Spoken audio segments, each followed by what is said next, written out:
अस्सलामुअलैकुम जी, सुबह बखैर, good morning. आप देख रहे हैं रोही एट 10। मैं हूं आपकी होस्ट महाजुबीन आबिद। उम्मीद करती हूं कि आप तमाम लोग जो देख रहे हैं, जो सुन रहे हैं, बिल्कुल ठीक ठाक होंगे, खैर खैरियत से होंगे और जिंदगी को भरपूर तरीके से एंजॉय कर रहे होंगे। ऐसा लग रहा है कि एक लंबे अरसे के बाद आपको दोबारा से फेस कर रही हूं, दोबारा से आपके सामने हूं और आपकी खिदमत में हाजिर हूं, क्योंकि जरा तबीयत थोड़ी खराब थी और अपने आपको वक्त देना बहुत जरूरी होता है कि आप छोटा सा ब्रेक लें और फिर जब आपको लगे कि आप ठीक हैं, बिल्कुल ठीक हैं, काम करने के काबिल हैं और उठ सकते हैं, चल सकते हैं, बोल सकते हैं, तो आई थिंक आप एक छोटा सा ब्रेक लें अपने लिए और फिर आपको जब लगे that you are fine, that you are doing fine, तो फिर आप नॉर्मल रूटीन पर वापस आ जाएं, क्योंकि अपना ख्याल रखना है तो अपनों का ख्याल रखेंगे। प्रोग्राम का तो हम बाकायदा आगाज करेंगे ही। आज देखेंगे कि कौन से गेस्ट हमारे साथ मौजूद हैं, क्या बातें हमें सीखने को मिलती हैं, हम कौन सी नई बातें जानेंगे और कौन सी नई बातें आप तक पहुंचाएंगे। लेकिन उससे पहले एक बहुत ही खूबसूरत सी बात जो मैं आपको बताने जा रही हूं वो ये है कि आज का भी खूबसूरत सा ये जो टॉप है, जो ये आउटफिट है, ये है ग्रे वुमेन की जानिब से। और आप इंस्टाग्राम पर अगर इनको सर्च करें, इनका पेज सर्च करें, तो ग्रे वुमेन ऑफिशियल के नाम से इनका अकाउंट है, इंस्टाग्राम अकाउंट, और इनकी रीसेंट कलेक्शन आप देख सकते हैं और बासानी खरीद सकते हैं, बिकॉज इनके जो आउटफिट्स होते हैं, जो आर्टिकल्स हैं, वो बहुत बहुत कमाल के होते हैं, बहुत ट्रेंडी होते हैं, क्लासी होते हैं, जिनको आप किसी भी तरह से कैरी कर सकते हैं। तो आपने देर नहीं करनी, अभी अपना फोन उठाएं और इंस्टाग्राम खोलें और ग्रे वुमेन ऑफिशियल को सर्च करें और इनके जो आर्टिकल्स हैं, रीसेंट कलेक्शन है, उसको चेक करें। हमारे साथ गेस्ट मौजूद हैं और बिल्कुल रेडी हैं, बिल्कुल तैयार हैं बहुत सारी चीजें बताने के लिए अपनी अपनी रेलिवेंट फील्ड के हवाले से। तो उनकी जानिब बढ़ते हैं। हमारे साथ मौजूद हैं मोहम्मद अदनान मुगल साहब, जो कि डिविजनल जिम्नास्टिक कोच हैं, मुल्तान से हैं। तो कैसे हैं आप, ठीक हैं? जी अल्लाह का शुक्र है मैडम, बेहद शुक्रिया। एक तो मैं आपका और आपकी टीम का शुक्रगुजार हूँ कि दोबारा आपने मुझे मदऊ किया इस चैनल पे। नहीं, और इसके आप जैसे लोगों की तो जरूरत होती है। जी बहुत शुक्रिया, आपने टाइम दिया है और इन डिटेल बहुत सारी चीजों के बारे में बात होगी। जिम्नास्टिक्स है क्या, क्या लेवल्स हैं इसके, कितनी टाइप्स हैं, बहुत कुछ है जो हमने जानना है। तो हम जरा आहिस्ता आहिस्ता तमाम चीजों को कवर करेंगे, आपने कहीं नहीं जाना। और दूसरे गेस्ट जो हमारे साथ मौजूद है, सैयद रिजवान, सोशल वर्कर भी हैं और IT ट्रेनर हैं, very important part of the society. और अस्सलाम वालेकुम, कैसे हैं? अल्हम्दुलिल्लाह मैम, बिल्कुल ठीक है, अल्लाह का करम। अच्छा जी, बिल्कुल ठीक है, फिटफाट है, तो यानी कि जब आप ठीक हैं तो फिर सब ठीक है। प्रोग्राम का हम बाकायदा आगाज करेंगे। बहुत सारी चीजें हैं, मैंने कहा कि रेलिवेंट फील्ड्स की जिनसे इनका ताल्लुक है, अपनी अपनी फील्ड्स के बारे में ये हमें क्या बताते हैं और कितनी बातें हम इस पूरे सेगमेंट में कवर कर पाते हैं, इसकी जानिब तो हम चलेंगे। लेकिन पहले हम चलते हैं अपने रिलीजियस सेगमेंट की जानिब, जो कि है आज नेकी की बात, और देखते हैं कि हमारे मजहबी स्कॉलर आज हमें कौन सी नई बात बताने जा रहे हैं। नहमदुहु व नसल्ली अला रसूलिहिल करीम। मेरे दोस्तों, बुजुर्गों, भाइयों, आज का मैसेज ये है, अल्लाह के नबी सल्लल्लाहु अलैहि व आलिहि वसल्लम से एक सहाबी ने पूछा, अय्युन नासी अफजल या रसूल अल्लाह, ए अल्लाह के नबी सल्लल्लाहु अलैहि व आलिहि वसल्लम, सबसे बेहतरीन शख्स लोगों में से कौन है? अल्लाह के नबी सल्लल्लाहु अलैहि व आलिहि वसल्लम ने इरशाद फरमाया, मन ताला उम्रुहु व कसुर अमलुहु, जिसकी उम्र ज़्यादा हो और जिसके नेक आमाल भी ज़्यादा हो। जिसकी उम्र भी ज़्यादा हो, अल्लाह ने उम्र की नेमत भी अता कर रखी हो और आमाल सालिहा की भी तौफीक दे रखी हो। हुजूर ने फरमाया, सबसे बेहतरीन लोगों में से ये शख्स है। फिर अल्लाह के नबी सल्लल्लाहु अलैहि वसल्लम से पूछा गया, अल्लाह के नबी सल्लल्लाहु अलैहि वसल्लम, सबसे बेहतरीन अमल कौन सा है? सबसे बेहतरीन अमल कौन सा है? हुजूर अकरम सल्लल्लाहु अलैहि व आलिहि वसल्लम ने फरमाया, अन तुफारिक़ दुनिया, तू दुनिया से जुदा हो इस हाल में कि तेरी ज़बान अल्लाह के ज़िक्र से तर हो। तो दुनिया से जा रहा हो, तेरी ज़बान पर अल्लाह का ज़िक्र हो, इससे बेहतरीन अमल कोई नहीं है। मेरे दोस्तों, बुज़ुर्गों, भाइयों, अल्लाह से दुआ करनी चाहिए, ए अल्लाह, जब हमारी बारी आए दुनिया से जाने की, आपके पास आने की, ए अल्लाह हमारी ज़बान पर अपना ज़िक्र जारी फरमा दे। आमीन आमीन आमीन। आमीन इलाही आमीन। एक दफा फिर से और हस्बे मामूल हमने आज नेकी की बात जो हमारा एक सेगमेंट होता है उसमें एक नई बात सीखी है और प्रोग्राम का बाकायदा आगाज करते हैं। जब लास्ट टाइम आपसे मुलाकात हुई थी तो मैंने आपसे कहा था कि अगले साल मुलाकात होगी, पर पता नहीं था कि कौन सी तारीख पर मुलाकात होगी, तो चीजें थोड़ी सी डिस्टर्ब हो गई, मेरी तबीयत कुछ ठीक नहीं थी, लेकिन अब we are back on the track और हमने चीजों को अच्छे तरीके से और मजीद अच्छे तरीके से साथ साथ लेकर चलना है। मोहम्मद अदनान मुगल साहब हमारे साथ मौजूद हैं, डिविजनल जिम्नास्टिक कोच मुल्तान। पहले तो मैं ये जानना चाहती हूँ जिम्नास्टिक एक्चुअली है क्या? जी बिस्मिल्लाहिर्रहमानिर्रहीम। अच्छा मैडम, जिम्नास्टिक के हवाले से बताता चलूं कि आपको कि ये मदर ऑफ गेम है और मदर ऑफ गेम से आप मुराद ये नहीं लेंगे कि तमाम गेमों पे हावी है। मकसद है कि जिसमें एक माँ अपने सब बच्चों को हर इवेंट के अंदर या हर लिहाज से अपने साथ एक्सेप्ट कर लेती है। हाँ। तो जिम्नास्टिक में मैं चाहता हूं कि हर गेम के साथ इससे जुड़ी हुई है। अगर आप कोई भी गेम खेल रहे हैं, चाहे वो फुटबॉल है, वॉलीबॉल है, क्रिकेट है, बास्केटबॉल है, एनी अदर गेम्स, कोई भी गेम है, लेकिन उसका पार्ट जिम्नास्टिक बहुत जरूरी है। क्योंकि जिम्नास्टिक के अंदर एक मेन खूबसूरत बात यह है कि इसके अंदर फ्लेक्सिबिलिटी का मेन जो पार्ट्स है वो मौजूद है। बिल्कुल। क्योंकि हर गेम के अंदर जब तक आपके जिस्म में आपकी बॉडी फ्लेक्सिबल नहीं ना होगी तो आप इंजरी का शिकार होंगे। ठीक है, तो इसलिए जिम्नास्टिक को मदर ऑफ गेम इसलिए कहा जाता है। और सबसे बड़ी बात यह है कि ये बहुत पुरानी गेम है। एथलेटिक्स और जिम्नास्टिक बहुत पुरानी, यानी कि यूनान से खेली जाती थी ये गेम। और वो अपने बुतों की एक बुत था उनका, उनकी पूजा करने के लिए एक हिस्ट्री में थोड़ी सी बयान कर रहा हूँ ताकि नाज़रीन को पता लग सके कि ज़्यूस एक बुत था, उनकी पूजा करने के लिए, उनको खुश करने के लिए उनके सामने एक बुत होता था बहुत बड़ा, उनका एक मुजस्समा बनाया होता था, तो उनको खुश करने के लिए उसके सामने ये इवेंट किए जाते थे। तो मुख्तलिफ करतब किए जाते थे, लंबी दौड़ें की जाती थी, और लेकिन वो नेक्ड होते थे, यानी कि विदाउट क्लॉथ वो गेम करते थे।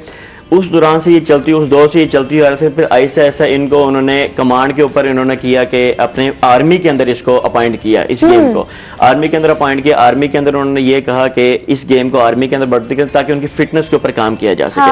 फिर ऐसा ऐसा ये आर्मी के अंदर डेवलप होती गई और यूं तो करते करते ये हम तक पहुंची है ये गेम। फिर 1896 में ये गेम ओलंपिक्स में ऐड हुई है। ओलंपिक्स में जब से ही चलती आ रही है ये गेम, तब से ये चलती आ रही है। तो अब मेरी तरफ से ये सजेशन है आवाम को कि मैं एज ए खुद जिम्नास्टिक, तो मैंने तो 2004 में स्टार्ट की थी जिम्नास्टिक, उसके बाद 2004 में एज ए एथलीट स्टार्ट की थी। और पंजाब गेम्स के बाद फिर मैंने पीपीएससी कंपटीशन के एग्जाम देकर अपनी इस जॉब की तरफ हायरिंग की है। और उसके बाद अब कोचिंग फ्री क्लासेस दे रहे हैं गवर्नमेंट की तरफ से। गवर्नमेंट की तरफ से, ठीक है, बहुत अच्छा काम कर रहे हैं। तो अब आप समझते हैं कि एक्सपोजर हो गया है लोगों को, मतलब कोई एक्सपोजर गेन किया है लोगों ने जिम्नास्टिक के हवाले से? ऐसे है कि बताते चलूं कि जिस तरह ही हमारी हायरिंग हुई है तो उसी टाइम तो फौरन कोविड आ गया। कोविड की वजह से फिर वक्त रिलैक्स थे, लेकिन जैसे ही कोविड की जब हमें सूरत हाल नजर आई है कि खत्म होता जा रहा है, तो उस वक्त हमने काम करना शुरू किया है। उस दौरान में फिर इस तरह था कि करीब करीब के जो इलाके थे जिनको बिल्कुल भी इसकी एक्सपेक्टेशंस नहीं थी जिम्नास्टिक होती है, लेकिन टीवी तक महदूद थे, वो टीवी में देखते थे, ये सर्कस तक महदूद थे कि यहाँ पर इस तरह के इवेंट किए जाते हैं, लेकिन उनके सामने प्रैक्टिकली ऐसा कोई भी इवेंट नहीं किया जा रहा था। तो उस वक्त मैंने खुद ग्राउंड में आकर ये चीजें दिखाई हैं और करीब करीब के जितने भी स्टूडेंट्स होते थे या करीब के इलाकों के मोहल्ले के जितने भी लोग थे उनको जाके मैंने एक्सपोजर दिखाया है। उसके बाद उनमें क्रेज डेवलप हुआ है और इस वक्त तकरीबन मेरे पास 30+ इस टाइम चाइल्ड मौजूद हैं जो कि अंडर 16 भी है, अप टू 16 भी है, यहाँ पर मौजूद हैं एज के। तो अब वो इस टाइम प्रॉपर क्लास भी ले रहे हैं फ्री ऑफ कॉस्ट, क्योंकि सबसे बड़ा मसला हमारा फाइनेंस का आ जाता है, क्योंकि मोस्टली जो स्पोर्ट्स के अंदर लोग आते हैं वो बैकवर्ड एरिया से बिलोंग करते हैं मोस्टली, तो क्योंकि वो अफोर्डेबल नहीं होते। तो गवर्नमेंट की तरफ से बड़ा अच्छा इकदाम है कि उन्होंने हमारी हायरिंग की है और उसके बाद हम तकरीबन शाम को 3 बजे से लेकर ऑनवर्ड मगरिब की क्लास हमारी चलती है। उस दौरान बच्चे इतने महजूज होते हैं अपने इस इवेंट के साथ और उन्हें ऐसे लगता है जैसे कि हम जो चाह रहे थे वो मिल चुका है हमें।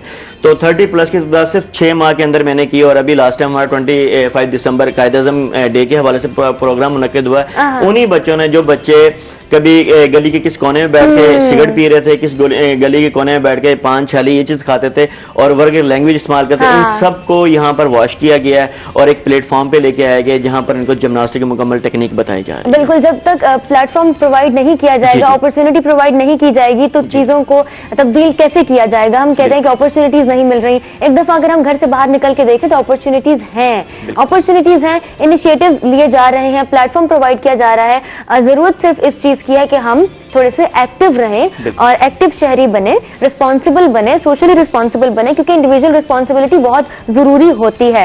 जिम्नास्टिक की हिस्ट्री आप बता रहे थे और आपने अभी बच्चों का जिक्र किया, तो आपने उस सेगमेंट ऑफ द सोसाइटी पे फोकस किया है कि कैसे वहां से हम इस चीज को शुरू कर सकते हैं। एंड ऑल्सो अभी आपने बताया कि mother of games, this is the route जी ये सबसे पहला लेवल है और इसी तरीके से ये सारी गेम्स के साथ लिंक्ड है। बिल्कुल है। ठीक हो गया। इस पर हम बात करते हैं, सैयद रिजवान साहब की जानिब मूव करते हैं। आईटी ट्रेनर हैं और साथ ही साथ सोकर भी हैं।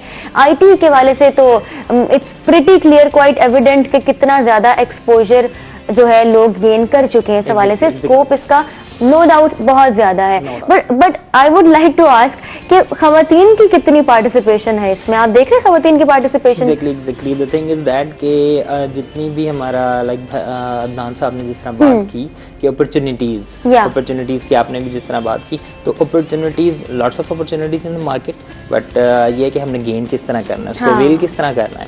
और आईटी जस्ट लाइक कोरोना के अंदर बहुत सारी चीजें स्टॉप हो गई थी, लेकिन अगर हम देखें तो सबसे ज्यादा जो फील्ड बूस्ट अप हुई है वो आईटी से रिलेटेड फील्ड बूस्ट हुई है कोरोना के अंदर। और if you talking about the girls and women's, तो गर्ल्स ने बहुत ज्यादा इसके ऊपर फोकस किया है। अब वो वाला टाइम नहीं रहा कि जी खवातीन जो हैं घर में रोटियां पकाएं या ऑल सब चीजें जो हैं एक टिपिकल टाइप जो था, लेकिन अब बहुत ज्यादा मूव कर रही हैं। और अगर मैं बात करूं तो अब हमारी टीम के साथ ही ऑलमोस्ट 3 गर्ल्स और अटैच हैं जो वर्किंग कर रही हैं। और जरूरी नहीं है कि उनको एक फिजिकली अवेलेबल होना चाहिए, कोई जस्ट आपके पास एक लैपटॉप हो या आपके पास मोबाइल हो, that's it. Doesn't matter if you are working from home. ये अब हमारे पास ऑलमोस्ट 3 गर्ल्स हैं, जिसमें से 2 गर्ल्स हैं वो घर पे ही बैठ के वर्क करती हैं। सही है। अपना उनको for the time being 2 hours सिर्फ देती हैं वो, और जितना भी अर्न कर सकती हैं वो ऑनलाइन अर्न कर लेती हैं। Very good. यानी आपने अपॉर्चुनिटी दी है और खवातीन ने इंटरेस्ट लिया है। अपॉर्चुनिटी बेसिकली मार्केट में अवेलेबल है, हमने सिर्फ अवेल करना है उसको। हमने किस तरह गेन किया, आपने किस तरीके से गेन किया और आपने आगे इसको बाकी लोगों के लिए आपने एक प्लेटफॉर्म प्रोवाइड किया है। हम स्कोप की बात करें, हम अभी रिसेंटली देखते हैं पिछले कुछ ही टाइम में, कुछ ही सालों में ई कॉमर्स को बहुत बूस्ट मिला है।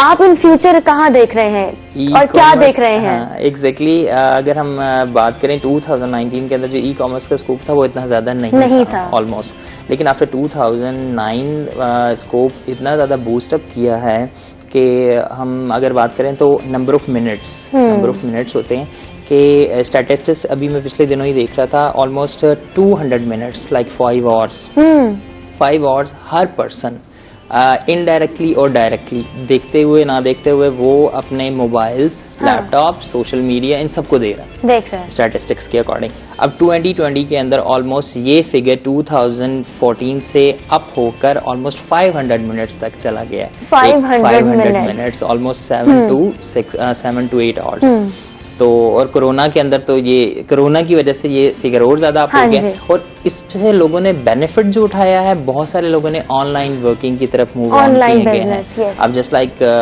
आप इंस्टाग्राम का बता रही थी, क्लोथिंग पहनी हुई है, तो इंस्टाग्राम के ऊपर जिस तरह लोगों ने पेजेस बनाए हैं उसके ऊपर डिफरेंट अपनी प्रोडक्ट्स लॉन्च किए हैं, उसको ब्रांड लॉन्च करने के बाद आफ्टर वो उस पे सोशल मीडिया के थ्रू उन्होंने उसको मार्केट करके एंड सोशल मीडिया मार्केटिंग का जो कॉन्सेप्ट है ना, इसको बहुत बूस्ट मिला है। Everybody is talking about it and everybody is into it. तो अब आप की कितनी इन्वॉल्वमेंट है? आप करेंटली क्या कर रहे हैं? राइट नाउ मैं बेसिकली अमेज़न पे वर्किंग कर रहा हूं, प्रॉक्सी मार्केटिंग के अकॉर्डिंग, एसएमएम के अकॉर्डिंग, सोशल मीडिया मार्केटिंग के अकॉर्डिंग। अच्छा, what is proxy marketing? Proxy marketing के अंदर just like you are working like an agent. आप एक एजेंट होते हैं और सेलर और बायर्स को आपस में मिला के उनकी एक आप अपना कमीशन दरमियान में निकाल के उन तक उनकी प्रोडक्ट्स पहुंचा देते हैं। तो प्रॉक्सी मार्केटिंग बेसिकली एक ऐसा कॉन्सेप्ट है जिसके अंदर आप एक इंटरमीडिएरी रोल अदा कर रहे होते हैं, जिसके अंदर आपने किसी सेलर की जो प्रोडक्ट्स अवेलेबल है आपने उसको सोशल मीडिया मार्केटिंग के थ्रू बूस्टअप करवाया। बूस्टअप करवाने के बाद वो बायर्स तक पहुंची, बायर्स ने उसको देखने के बाद अपनी चॉइस प्रोडक्ट उठा के हमसे बार्गेनिंग करके ले ली। ओके, ठीक है। तो आपने इसके लिए कुछ सीखा, कुछ लर्न किया, मतलब किस फेज से गुजरे आप? Exactly most important thing is that कि लोग कहते हैं अपॉर्चुनिटीज के लिए हमें जाना पड़ेगा फिजिकल ट्रेनिंग के लिए एंड ऑल, लेकिन जो अदनान साहब है जिस तरह इनका तो जिम्नास्टिक टाइप का वर्क है, तो इनके लिए तो लोगों को जाना पड़ता है फिजिकली। लेकिन आईटी से रिलेटेड अगर हम बात करें या ऑनलाइन की तरफ बात करें तो हमें कहीं जाने की जरूरत नहीं। You have mobile, then you can train yourself. तो आप मोबाइल के अंदर बहुत सारी वीडियोस अवेलेबल है। मैं अगर अपनी बात करूं तो मैंने कोरोना के अंदर 2019 के बाद मेरी डिग्री ऑलमोस्ट 2019 के एंड में कंप्लीट हुई है, तो उसके बाद 2020 के अंदर फरवरी के बाद जस्ट लाइक आपको पता है कि कोरोना आ गया था काफी ज्यादा, तो घर में बैठकर हमने डिफरेंट यूट्यूब चैनल्स हो गए, फेसबुक चैनल्स हो गए, बेसिकली फेसबुक से हम मूव करें यूट्यूब की तरफ, वहां से हमने डिफरेंट वीडियोस देख के स्टेप वाइज, थोड़ा लॉन्ग प्रोसेस था, लेकिन उससे चीजें सीखते सीखते स्टेप वाइज करते करते। तो उस अर्ली स्टेज पे आप अकेले थे या आपके साथ कोई और टीम भी थी, या आप अकेले थे और आपने इस सब को खुद एक्सप्लोर किया? Exactly and then you had a team. या ठीक है, तो वो राइट नाउ अगर टीम की बात करें तो मेरे एक टीचर हैं जो BZU से ही हैं। ओके। तो वो हमारे साथ हमें लीड कर रहे हैं, और उसके अलावा हम लोग डिफरेंट एक्सपर्टीज रखते हुए 6 लोग, जो 6 मेंबर्स की टीम है, जिसमें 3 गर्ल्स हैं 3 बॉयज हैं, तो हम लोग इस तरह इसको मूव ऑन करने जा रहे हैं अमेज़न की तरफ। अब इंशाल्लाह ऑफिस की तरफ मूव करेंगे, जो लोग घर बैठ के काम कर सकते हैं वो घर बैठ के काम करेंगे, हम लोग उनको लीड करेंगे। That's it. ठीक है, तो आप लीड कर रहे हैं और करंटली यानी आप एक्टिवली काम कर रहे हैं। ठीक हो गया। बीच में जो सारे तमाम मामलात आपके चल रहे हैं, कैसे आप कर रहे हैं, क्या चल रहा है, पूरा प्रोसीजर क्या है, इस पर तो हम बात करें, लेकिन moving back to the point, हम जो जिम्नास्टिक्स की बात कर रहे थे, ये जिम्नास्टिक है या जिम्नास्टिक्स है? एक तो एडजेक्टिव और नाउन में भी मैं बड़ी कंफ्यूज हो जाती हूँ। ये जिम्नास्टिक्स है। जिम्नास्टिक्स, ओके, जिम्नास्टिक्स है। ठीक है, क्योंकि जहां आप गलत हो तो आपको कर लेना चाहिए, अपने आप को करेक्ट कर लेना चाहिए, कोई बात नहीं होती। ठीक है, अच्छा, आपके इस ओवरऑल एक्सपीरियंस के अकॉर्डिंग जितने भी आप फेजेस से गुजरे हैं, जितने भी स्टेजेस आपने पार कर लिए हैं, अभी तक आपने पेरेंट्स की परसेप्शन के हवाले से कोई परसेप्शन डेवलप की है कि यार वालिदैन जो है ना वो इस पॉइंट पर ना पीछे रह गए हैं, इस पॉइंट पर नहीं सोच रहे, हालांकि उनको सोचना चाहिए स्पोर्ट्स के हवाले से, गेमिंग के हवाले से, जिम्नास्टिक्स के हवाले से। तो पेरेंट्स की परसेप्शन के हवाले से भी आपने कोई रखा है कमेंट अपने जहन में? जी बिल्कुल मैडम, इस तरह पेरेंट्स परसेप्शन एक बहुत हैवी एक्सपेक्ट है जो कि इसके अंदर बहुत अच्छा किरदार अदा करता है कि अगर पेरेंट्स हमें सपोर्ट कर रहे हो ना, तो हम इजी वे में बच्चों को वो एक्सपेरिमेंट सिखा सकते हैं जो कि वो इन्हें जिम्नास्टिक में जरूरी हैं।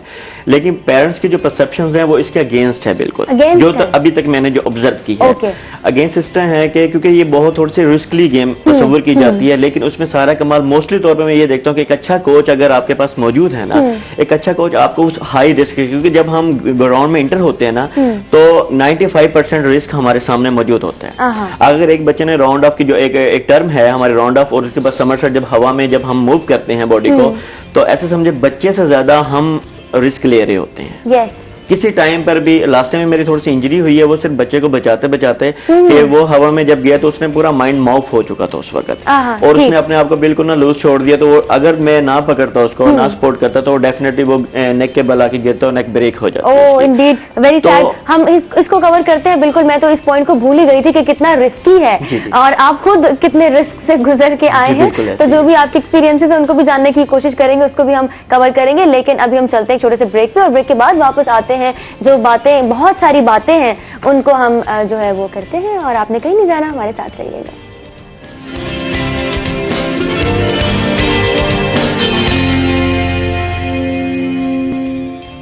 वेलकम बैक जी, आप देख रहे हैं रोही एट 10, और आपको एक दफा फिर से खुशामदीद कहते हैं अपने शो में, मॉर्निंग शो में। और हम बात कर रहे हैं जिम्नास्टिक्स पे, और दूसरा जो एक बिल्कुल ही मुख्तलिफ टॉपिक है वो है आईटी का कितना स्कोप है, और फीमेल पार्टिसिपेशन कितनी है, फीमेल इन्वॉल्वमेंट कितनी है, लड़कियां क्या बेहतर तरीके से अपनी ड्यूटीज इसमें पूरी कर रही हैं या नहीं कर रही, और साथ ही साथ सॉफ्टवेयर हाउसेस की अगर हम बात करें तो साउथ पंजाब में कितना चैलेंजिंग है और कितना आगे बढ़ा जा सकता है, कितनी अपॉर्चुनिटीज हैं, और अगर हैं तो उनको अवेल कैसे किया जा सकता है। लेकिन मूविंग बैक, हम बात कर रहे थे मोहम्मद अदनान मुगल साहब से जिम्नास्टिक्स के रिस्क पे, आप कुछ पॉइंट ऐड कर रहे थे, उसके बाद फिर हम रिसर्च पे चलेंगे। जी, रिस्क फैक्टर के हवाले से बात करता चलूं कि जो पेरेंट्स के जो परसेप्शंस के ऊपर ज्यादा जो इफेक्ट कर रही है बात, वो रिस्क के हवाले से है। क्योंकि लास्ट टाइम भी मेरे साथ एक केस बना है जिसमें अभी 25 दिसंबर के हवाले से बात कर रहा था कि 25 दिसंबर के हवाले से एक बच्चे को बड़ा अच्छा ट्रेन किया है, 3 महीने उसके ऊपर मुकम्मल फोकस किया है, और बहुत अच्छा ट्रेन हो चुका था। वो तकरीबन अंडर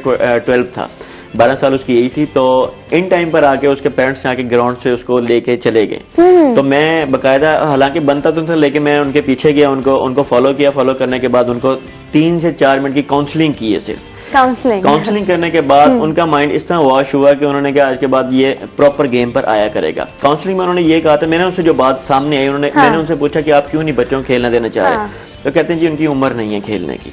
उम्र नहीं तो है। मैं इस पॉइंट से इतना शॉक्ड हुआ कि उम्र नहीं है, आप ये बात आप कर रहे हैं। तो उन्होंने कहा कि जी अभी उम्र नहीं, जब बड़े हो जाएंगे जब खेल लेंगे। तो मैंने कहा हमारे पेरेंट्स ने जो हमें बात समझाई थी वो ये थी कि उम्र जो खेलने की वो बचपन है, बड़े होके तो काम करने की उम्र है। तो आप कहते नहीं जी बस इन्होंने बड़े होके खेलना है, छोटे होके नहीं खेलना। तो ये हमारा माइंडसेट है, ये ग्राउंड रियलिटी है इस वक्त जिसे हम फेस कर रहे हैं इस वक्त। तो इस टाइम जो कोच की, जो मैं कहता हूं कि जो कोच की एबिलिटी है ना, वो 2 पर्सपेक्टिव पे होनी चाहिए कि एक तो उनकी काउंसलिंग क्लासेस भी होनी चाहिए कोचिंग की, और ग्राउंड क्लासेस तो वो ले रहे होते हैं, कोचिंग कोर्सेज तो कर रहे होते हैं, लेकिन जो हमारी कम्युनिकेशन स्किल्स है जिसको हम फेस कर होता है पेरेंट्स के साथ, तो वो चीज भी बड़ी मैटर करती है। तो ये 3 से 4 मिनट की काउंसलिंग में उन्होंने मुझे बड़ा अच्छा रिस्पॉन्स दिया इस हवाले से। तो मेरा तकरीबन वो बड़ा अच्छा एक्सपीरियंस रहा था। लेकिन रिस्क के हवाले से बात करता चलूं कि हमारे बहुत से जिमनास्ट ऐसे आ चुके हैं जो कि चंद दिन की गेम करने के बाद, चंद दिन गेम सीखने के बाद प्रॉपर कोर्स नहीं करते जिमनास्टिक का, और वो छोड़ देते हैं। जी मैं छोड़ नहीं देते, बल्कि वो ये चाहते हैं कि देखें यहाँ पर थोड़ा सा कॉन्फ्लिक्ट आ जाता है कि चंद दिन कुछ इवेंट करने के बाद वो ये समझते हैं कि जिमनास्टिक हमारी कंप्लीट हो चुकी है। जबकि मैं इस प्रोग्राम के तवस्सुल से ये बात बताता चलूं कि जिमनास्टिक के प्रॉपर इवेंट का हमें नहीं पता कि कितने इवेंट इसमें मौजूद होते हैं, कौन कौन सी क्लासेस हम खेलते हैं। और सबसे बड़ी बात यह है कि जिमनास्टिक देखना तो सब पसंद करते हैं। आप कहीं भी, एक बच्चा भी छोटा सा इवेंट भी अगर पार्क में राह चलते हुए भी अगर कर देता है ना, तो मेरे ख्याल में सबकी जो तवज्जो वो मबजूल कर लेता है अपनी तरफ। तो देखना बहुत अच्छा लगता है, लेकिन करना ही उनको मुश्किल लगता है। बहुत मुश्किल। तो मैंने यहाँ से एक बात ऑब्जर्व की, as a researcher, as scholar, मैंने ये बात ऑब्जर्व की, ऐसी क्या वजूहात है जिसकी वजह से जो आम लोग हैं देखना तो पसंद करते हैं लेकिन खेलना क्यों नहीं पसंद करते, ज्यादातर क्रिकेट ही की तरफ क्यों मुतवज्जह हो रही है, आखिर ऐसी क्या बात है। तो उसमें ये हमें थोड़ा सा रिसर्च के हवाले से पता लगा कि वो रिस्क फैक्टर नहीं है, रिस्क फैक्टर नहीं है, रिस्क को फैक्टर नहीं करना चाह रहे। वो ये समझते हैं कि अगर कोई एग्जांपल कोई ना कोई इंजरी हो भी जाती है तो हमें उसको इंजरी को रिकवर करने के लिए हमें बहुत ज्यादा टाइम देना पड़ेगा। और दूसरी बात इसके साथ ये बताता चलूं कि जो बच्चे हैं, बच्चों की जो एज है वो 3 ईयर एज होती है, 3 एज जिसमें वो स्टार्ट करते हैं, अर्ली एज यही होती है जिम्नास्टिक के। टाइप्स के हवाले से अभी हमें नहीं पता, जिसके हवाले से अवाम इस गेम को देखना पसंद करती है लेकिन इसको खेलना पसंद नहीं करती। और देखने के साथ साथ उन्हें यह नहीं पता होता कि जिम्नास्टिक में असल में काउंट कैसे करते हैं, इसकी मेजरमेंट कैसे होती है। क्रिकेट को मैं इस वजह से एग्जांपल ले रहा हूँ, क्रिकेट वाले हजरात नाराज न होइएगा, मैं इसलिए काउंट करता हूँ क्योंकि हमारे मुल्क में क्रिकेट को ज्यादा फोकस, उसी को ज्यादा खेला जाता है। क्रिकेट को देखने का एक तो अमल है कि वो इंटरेस्टिंग तो है, लेकिन उसको मैयर करना बहुत आसान है। आपकी बॉल बाउंड्री से बाहर दी गई, आपने 6 काउंट कर लिया, इजी, मैयर करना इजी। आपकी बाउंड्री के साथ अटैच होती है, बाउंड्री से बाहर चलेगी 4 यानी कि चौका लग गया। सिंगल डबल यानी कि मैयर करना बहुत आसान है। लेकिन जिम्नास्टिक की जो मेजरमेंट है, कोडिंग है, वो बहुत मुश्किल है। आपने एक इवेंट खेला, फॉर एग्जाम्पल बैक फ्लिप लगाई है, आपने ये समरसेट लगाया, उसकी कोडिंग करना कितनी, उसकी कोडिंग में कितने मार्क्स होंगे हमें ये नहीं पता। अगर हमें ट्विस्ट लगाई है तो उसके कितने मार्क्स होंगे हमें नहीं पता। हमें स्ट्रेट बॉडी लगाई है, समरसेट लगाया, टक लगाया, उसके अंदर हमें नहीं पता से कितने। इसलिए जिस गेम को जज करना आसान है ना मेजरमेंट के हवाले से, उस गेम को लोग ज्यादा फॉलो करते हैं। बिल्कुल। मैं इसलिए थोड़ा सा इस प्रोग्राम के तवज्जो से बताता चलूं कि थोड़ा सा हमारा इसके जजमेंट भी होना चाहिए कि अगर एक बच्चे ने फ्लिप लगाई तो समरसेट लगाया तो कौन ज्यादा हैवी है, यानी प्रॉपर अंडरस्टैंडिंग की जरूरत है। प्रॉपर अंडरस्टैंडिंग की जरूरत। मैं इंशाल्लाह साथ साथ आपको बताता चलूंगा अंडरस्टैंडिंग कैसे होगी, तो मैं भी इससे भी हमारा जो बच्चों का माइंड सेट है वो सेट हो सके। बिल्कुल, क्योंकि काउंसलिंग जो है वो बहुत जरूरी है। 3-4 मिनट में आपने पेरेंट्स का बिल्कुल माइंडसेट ही चेंज कर दिया। रिसर्च पर बात करूंगी तो आप करंटली इस पॉइंट को फोकस कर रहे हैं अपनी रिसर्च में। जी बिल्कुल। अच्छा ऐसे है कि जिम्नास्टिक के हवाले से मैं पहले तो शुक्रगुजार हूं अपने जो टीचर हैं मेरे, और बहुत ही वो हमारे लाडले हैं, बल्कि हम तो ये कहेंगे ज़ीशान हमदानी साहब है बहादुर ज़िक्र यूनिवर्सिटी में। तो पहले तो मैं असल में सीए कर रहा था बैचलर के बाद फौरन से, तो सीए कुछ फाइनेंशियली तौर पे मैं मूव नहीं कर सका। तो उसके बाद बहादुर ज़िक्र यूनिवर्सिटी में ट्रायल थे जिम्नास्टिक के, स्पोर्ट्स बेस पे आप किसी भी प्रोग्राम में एडमिशन ले सकते थे। एमएससी अकाउंटिंग एंड फाइनेंस में मेरा फिर क्रेज हुआ, लेकिन मैं वहां पे ट्रायल पे गया तो ज़ीशान हमदानी साहब जो के लेक्चरर हैं स्पोर्ट्स साइंस डिपार्टमेंट के, तो उन्होंने जब मुझे देखा तो उन्होंने कहा कि आपका जो डिपार्टमेंट है वो स्पोर्ट्स साइंस फिजिकल एजुकेशन है, आप अकाउंटिंग एंड फाइनेंस में क्या करने जा रहे हैं। मतलब कि गेम जब प्रैक्टिकली उनको दिखाई ट्रायल में, उन्होंने मुझे ऑब्जर्व किया। ऑब्जर्व करने के बाद मैंने उनकी थोड़ी सी मिन्नत समाजित की कि सर मैंने अकाउंटिंग एंड फाइनेंस करनी है, सीए छोड़ के। मैं कहता नहीं आपको इसका बड़ा बेनिफिट होगा। तो उन्होंने फिर फाइल भी उन्होंने कवर की, करने के बाद उन्होंने ये मतलब कि जिम्नास्टिक में मुझे अपॉइंट करवाया। उसके बाद जनाब ये स्टेज और ये जो सफर है ये चलता रहा और शुरू हो गया। ठीक है, अब मौसम को हम कैसे भूल सकते हैं? मौसम इतना खूबसूरत मौसम चल रहा है और सबका पसंदीदा तरीन मौसम चल रहा है जिसको सब इंजॉय कर रहे हैं। भले मैं नहीं कर रही लेकिन सब इंजॉय कर रहे हैं, तो ठीक है मैं भी इंजॉय कर रही हूँ। तो हमारे सेगमेंट है टुडेज वेदर, उसकी जानिब चलते हैं और हमारी शानदार सी रिपोर्टर है सुहीरा तारिक, उनसे देखेंगे जानेंगे कि वो हमें मौसम के बारे में आज क्या बताने जा रही हैं। जी सुहीरा तारिक हमारे साथ मौजूद हैं, बताएंगी कि मौसम की क्या सूरत हाल है और कैसा चल रहा है बाहर का मौसम। जी, अगर हम मुल्तान शहर के मौसम की बात करते हैं तो आज भी मुल्तान का मौसम जो है वो खासा सर्द है। कल की तरह आज बारिश तो नहीं हो रही है लेकिन धूप निकली हुई है और ठंडी हवा चल रही है, जिसकी वजह से सर्दी की शिद्दत जो है उसमें खासा इजाफा हो गया है। माहिरीन मौसमियात ने ये इम्कान जाहिर किया है कि आज रात के वक्त और कल दिन के वक्त बारिश का दोबारा से इम्कान है, बारिश हो सकती है, क्योंकि जैसा कि कल से महकमा मौसमियात ने ये पेशनगोई की हुई है कि 8 जनवरी तक बारिशों का सिलसिला जो है वो जनूबी पंजाब भर में जारी रहेगा। अगर आज हम दर्जा हरारत की बात करते हैं तो आज कम से कम दर्जा हरारत जो है वो 10 डिग्री सेंटीग्रेड रिकॉर्ड किया गया है, जबकि ज़्यादा से ज़्यादा दर्जा हरारत जो है वो 17 डिग्री सेंटीग्रेड तक जाने का इम्कान है। ठंडी हवा चल रही है, धूप निकली हुई है, लेकिन सुबह की अगर बात की जाए तो सुबह सवेरे खासी धुंध थी, धुंध का राज था मुल्तान शहर में, जिसकी वजह से मोटरवेज को भी बंद किया गया था। लेकिन अब चूंकि धूप निकल आई है इस वजह से मोटरवेज भी खोल दी गई हैं और रात को बारिश का इम्कान जाहिर किया गया है।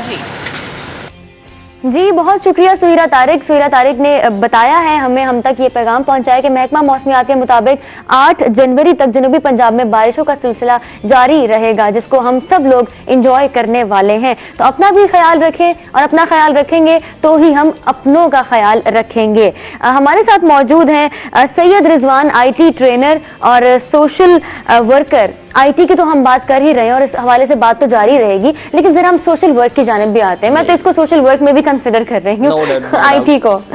जिस तरह भी मैं अदनान साहब से रिलेटेड बात ही स्टार्ट करने लगता, उनको थोड़ा मैच करना चाहता हूँ कि जस्ट लाइक इन्होंने काउंसलिंग की बात की कि पेरेंट्स की काउंसलिंग बहुत ज़रूरी है।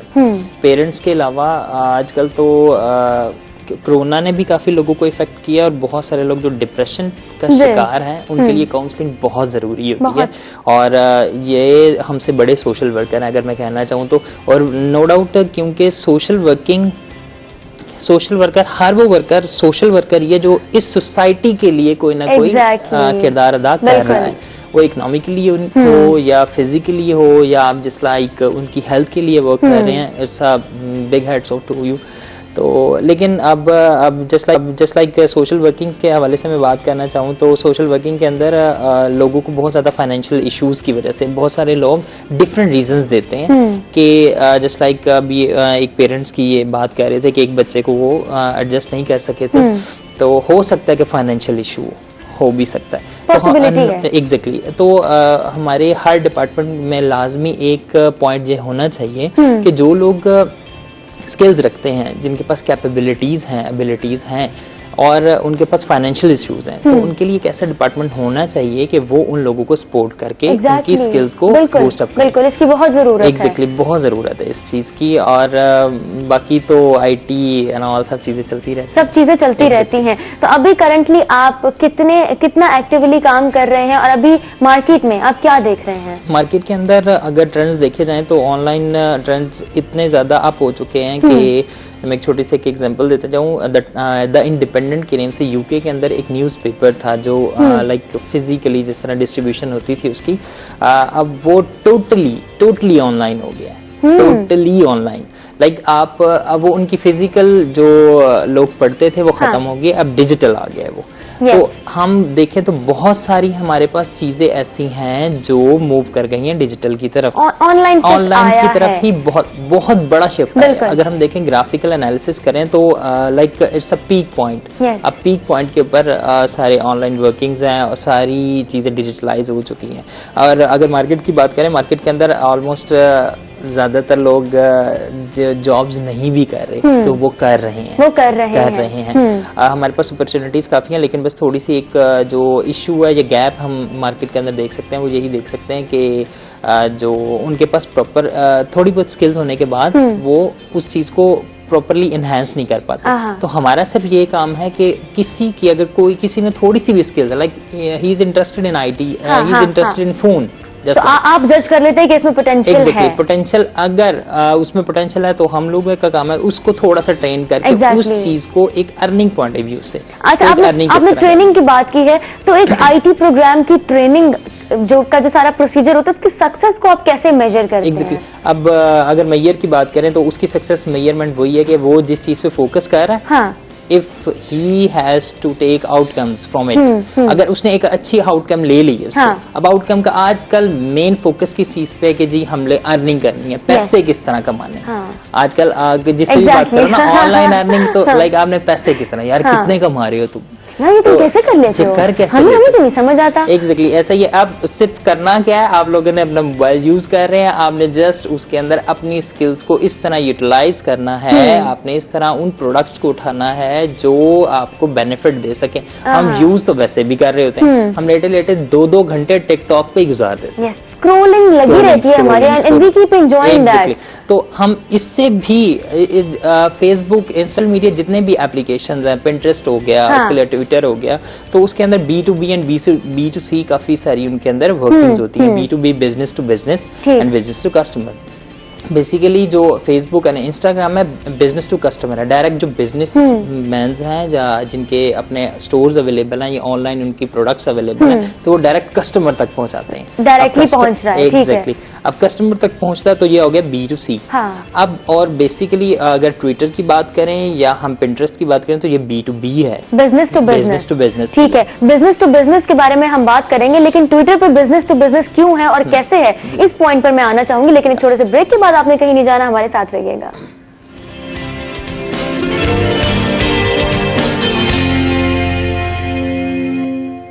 वेलकम बैक जी, आप देख रहे हैं रोही एट 10। एक दफा फिर से आपको खुशामदीद कहते हैं। हम बात कर रहे हैं मोहम्मद अदनान मुगल साहब से, डिविजनल जिम्नास्टिक कोच मुल्तान, और दूसरे गेस्ट हमारे साथ मौजूद हैं सैयद रिजवान, जो कि IT ट्रेनर हैं, IT के हवाले से ट्रेनिंग देते हैं, सोशल मीडिया मार्केटिंग के कॉन्सेप्ट को मजीद क्लियर कर रहे हैं हमारे साथ आज यहाँ बैठ के, और सोशल वर्कर भी हैं। और हर इंसान जो है ना, वो अगर किसी को कोई पॉजिटिव बात बता रहा है या माइंडसेट चेंज कर रहा है इन अ पॉजिटिव वे, तो he is a social worker, he is a counsellor, he और शी इज अ काउंसलर। ठीक है, ही बोल दिया है, जो शी वाली है वो नाराज हो जाएंगी, शी भी शामिल है इसमें।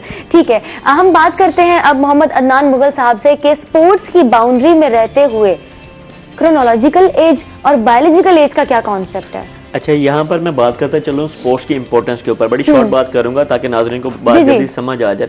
अच्छा, हम लोगों ने काफी ऑब्जर्व किया है कि हमारे जितने भी हीरोज हैं, जो क्रिकेटर के हैं, चाहे किसी भी उसे प्रोग्राम डिपार्टमेंट से बिलोंग करते हैं, उनको आपने देखा होगा कि 60+ एज में भी वो ऐसे लगते हैं जैसे 40 एज में शामिल हैं। तो यहाँ पर हम लोग बड़ी इसकी एग्जाम्पल तो कोट करते हैं कि जनाब ये बड़े यंग लगते हैं और किस तरह लगते हैं। यहाँ पर मैं ये बात क्लियर करता चलूँ कि एक हमारी 2 एजेस के 2 टाइप्स होती हैं, एक होती है क्रोनोलॉजिकल, एक होती है बायोलॉजिकल। क्रोनोलॉजिकल एज वो है जिसमें हम एक्चुअली अपने आप को प्रिजर्व कर रहे होते हैं, एक्चुअली इस टाइम हम लाइव हैं। ठीक है, फॉर एग्जाम्पल मेरी 28 की एज है, तो मैं 28, तो वो मेरी क्रोनोलॉजिकल एज मौजूद है। और बायोलॉजिकल ऐसी है जो आप इस टाइम एग्जैक्ट नजर आ रहे होते हैं। अगर आपकी 28 एज है और आप 32 के नजर आ रहे हैं, 40 के नजर आ रहे हैं, वो बायोलॉजिकल एज है। ये एज इस तरह है कि आज के दौर में जो इंसान जिस क्राइसिस से गुजर रहा है, जो माशरा हमारा जिस क्राइसिस अभी जो पेंडेमिक कोविड-19 जी के क्राइसिस से भी गुजरा है, तो ये जितनी भी परेशानियां ये डे बाय डे आती तो रहती है इंसान पर, लेकिन इससे फाइट कैसे करनी है, इसको हमने फेस कैसे करना है, ये मेरे ख्याल में आप इसको रिलैक्स होने के लिए स्पोर्ट्स का सहारा लेते हैं। अगर आप स्पोर्ट्स को नहीं करते, अगर स्पोर्ट्स को अपनी जिंदगी का पार्ट नहीं बनाते, तो इस जो पेंडेमिक एज जिस तरह अभी आए थे उसके हवाले से भी, तो आप बायोलॉजिकल एज को क्रॉस कर जाते हैं, आप अपनी एज से बड़े नजर आने शुरू होते हैं। आपने डेली बेसिस पे ये फेस किया होगा, ये आपको डेली बेसिस पे ऑब्जर्व भी करते होंगे कि इंसान की एज हम 30 है तो 40 का नजर आ रहा है, 40 का तो 50 का नजर आ रहा है। ये परेशानियां जो हमारे जो सबसे ज्यादा फिजिक में वो हमारा फेस है। फेस से हमें फौरन ऑब्जर्व हो जाता है कि इसको परेशानी है कि नहीं। अल्लाह ताला ने एक बड़ी खास चीज हमारे पास रखी है, हमारे जिस्म में मुंतकिल के वो फेस है, जिससे हमें वाज़ेह हो जाता है कि इंसान परेशानी का शिकार है कि नहीं है। हाँ। तो ये एज फैक्टर जो सा वो कवर करती है हमारी स्पोर्ट्स।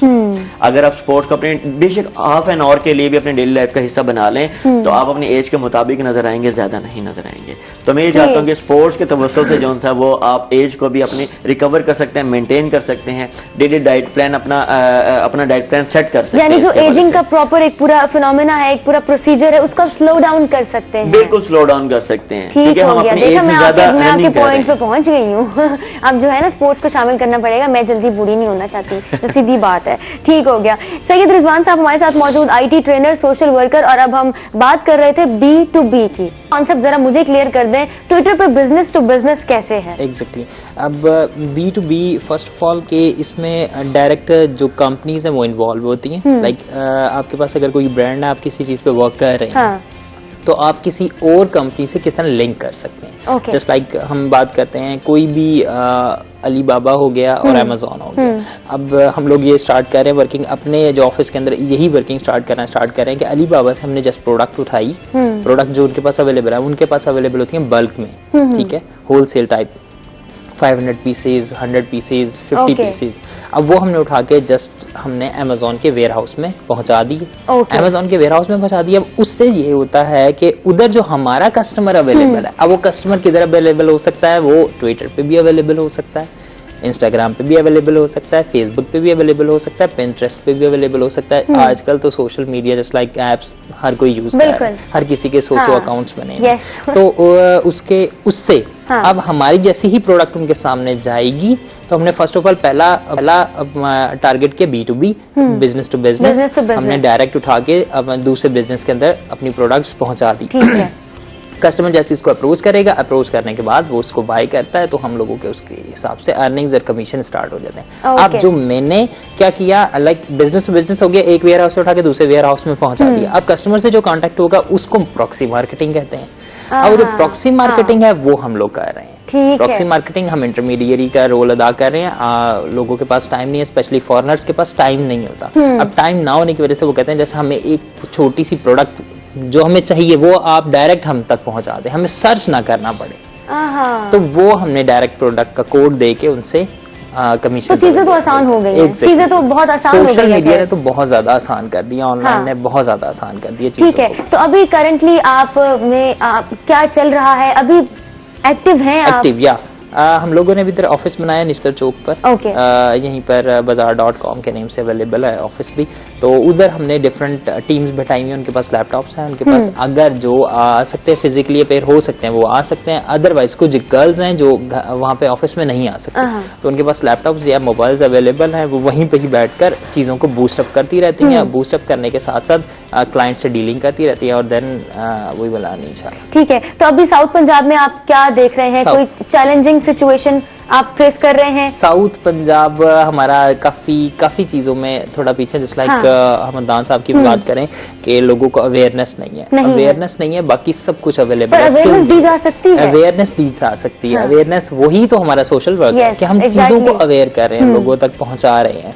सोशल वर्किंग हम लोग, हमारा यही कंट्रीब्यूशन है कि हम अगर अपनी कंट्री के लिए, कोई इकोनॉमी के लिए, उनके लिए बूस्ट करने के लिए हम बेसिकली फोकस अपने पे कर रहे हैं, लेकिन इनडायरेक्टली तौर पर वो कंट्री के लिए भी बेनिफिशियल है, वो हर एक पर्सन के लिए भी बेनिफिशियल। अपने लिए तो हर कोई जी रहा है, यहाँ पे आप दूसरों के लिए क्या कर रहे हो, आपको क्या करना चाहिए दूसरों के लिए, यही सोशल वर्क है कि हमने दूसरों के लिए। बीइंग एन IT ट्रेनर, आप साथ साथ जो इसी से रेलेवेंट जो एक काम है ना, उसको सोशल काम भी कंसिडर किया जा सकता है। सोशल वर्किंग है ये actually, because at one point आप अपने बारे में सोचते हैं, लेकिन at the other point you are thinking about the whole segment of the society. ठीक हो गया। एट द एंड तो हम आपसे जो है वो लेंगे सजेशंस कि कैसे इसको मजीद बेहतर किया जा सकता है, कैसे इसको मजीद बूस्ट मिल सकता है, क्या इनिशिएटिव्स लिए जाने चाहिए, इस पर हम बात करेंगे। लेकिन अभी जरा हम अदनान मुगल साहब से ये पूछना मैं चाहती हूँ, अभी आप क्या बताना चाहेंगे कि जिम्नास्टिक्स के हवाले से कोई एज लिमिट है? अभी आपने बोला था कि अर्ली एज में, ऑब्वियसली अर्ली एज में होना चाहिए, लेकिन जो बड़ी उम्र के हजरात है क्या वो इसको शुरू कर सकते हैं? जी, ये बात हमारी चलते चलते दरमियान में रह गई थी। एज के हवाले से बड़ा जरूरी है कि जिम्नास्टिक वो वाहिद गेम है जो अर्ली एज से स्टार्ट हो जाती है। इसकी प्री एज है वो 3 ईयर्स से। कोई और अदर गेम ऐसी नहीं है जो इतनी कम उम्र में स्टार्ट हो जाए, क्योंकि इस एज को स्टार्ट होने का असल में रीजन ये है कि इसमें बॉडी ऑटोमेटिकली फ्लेक्सिबल होती है कुदरती तौर पर।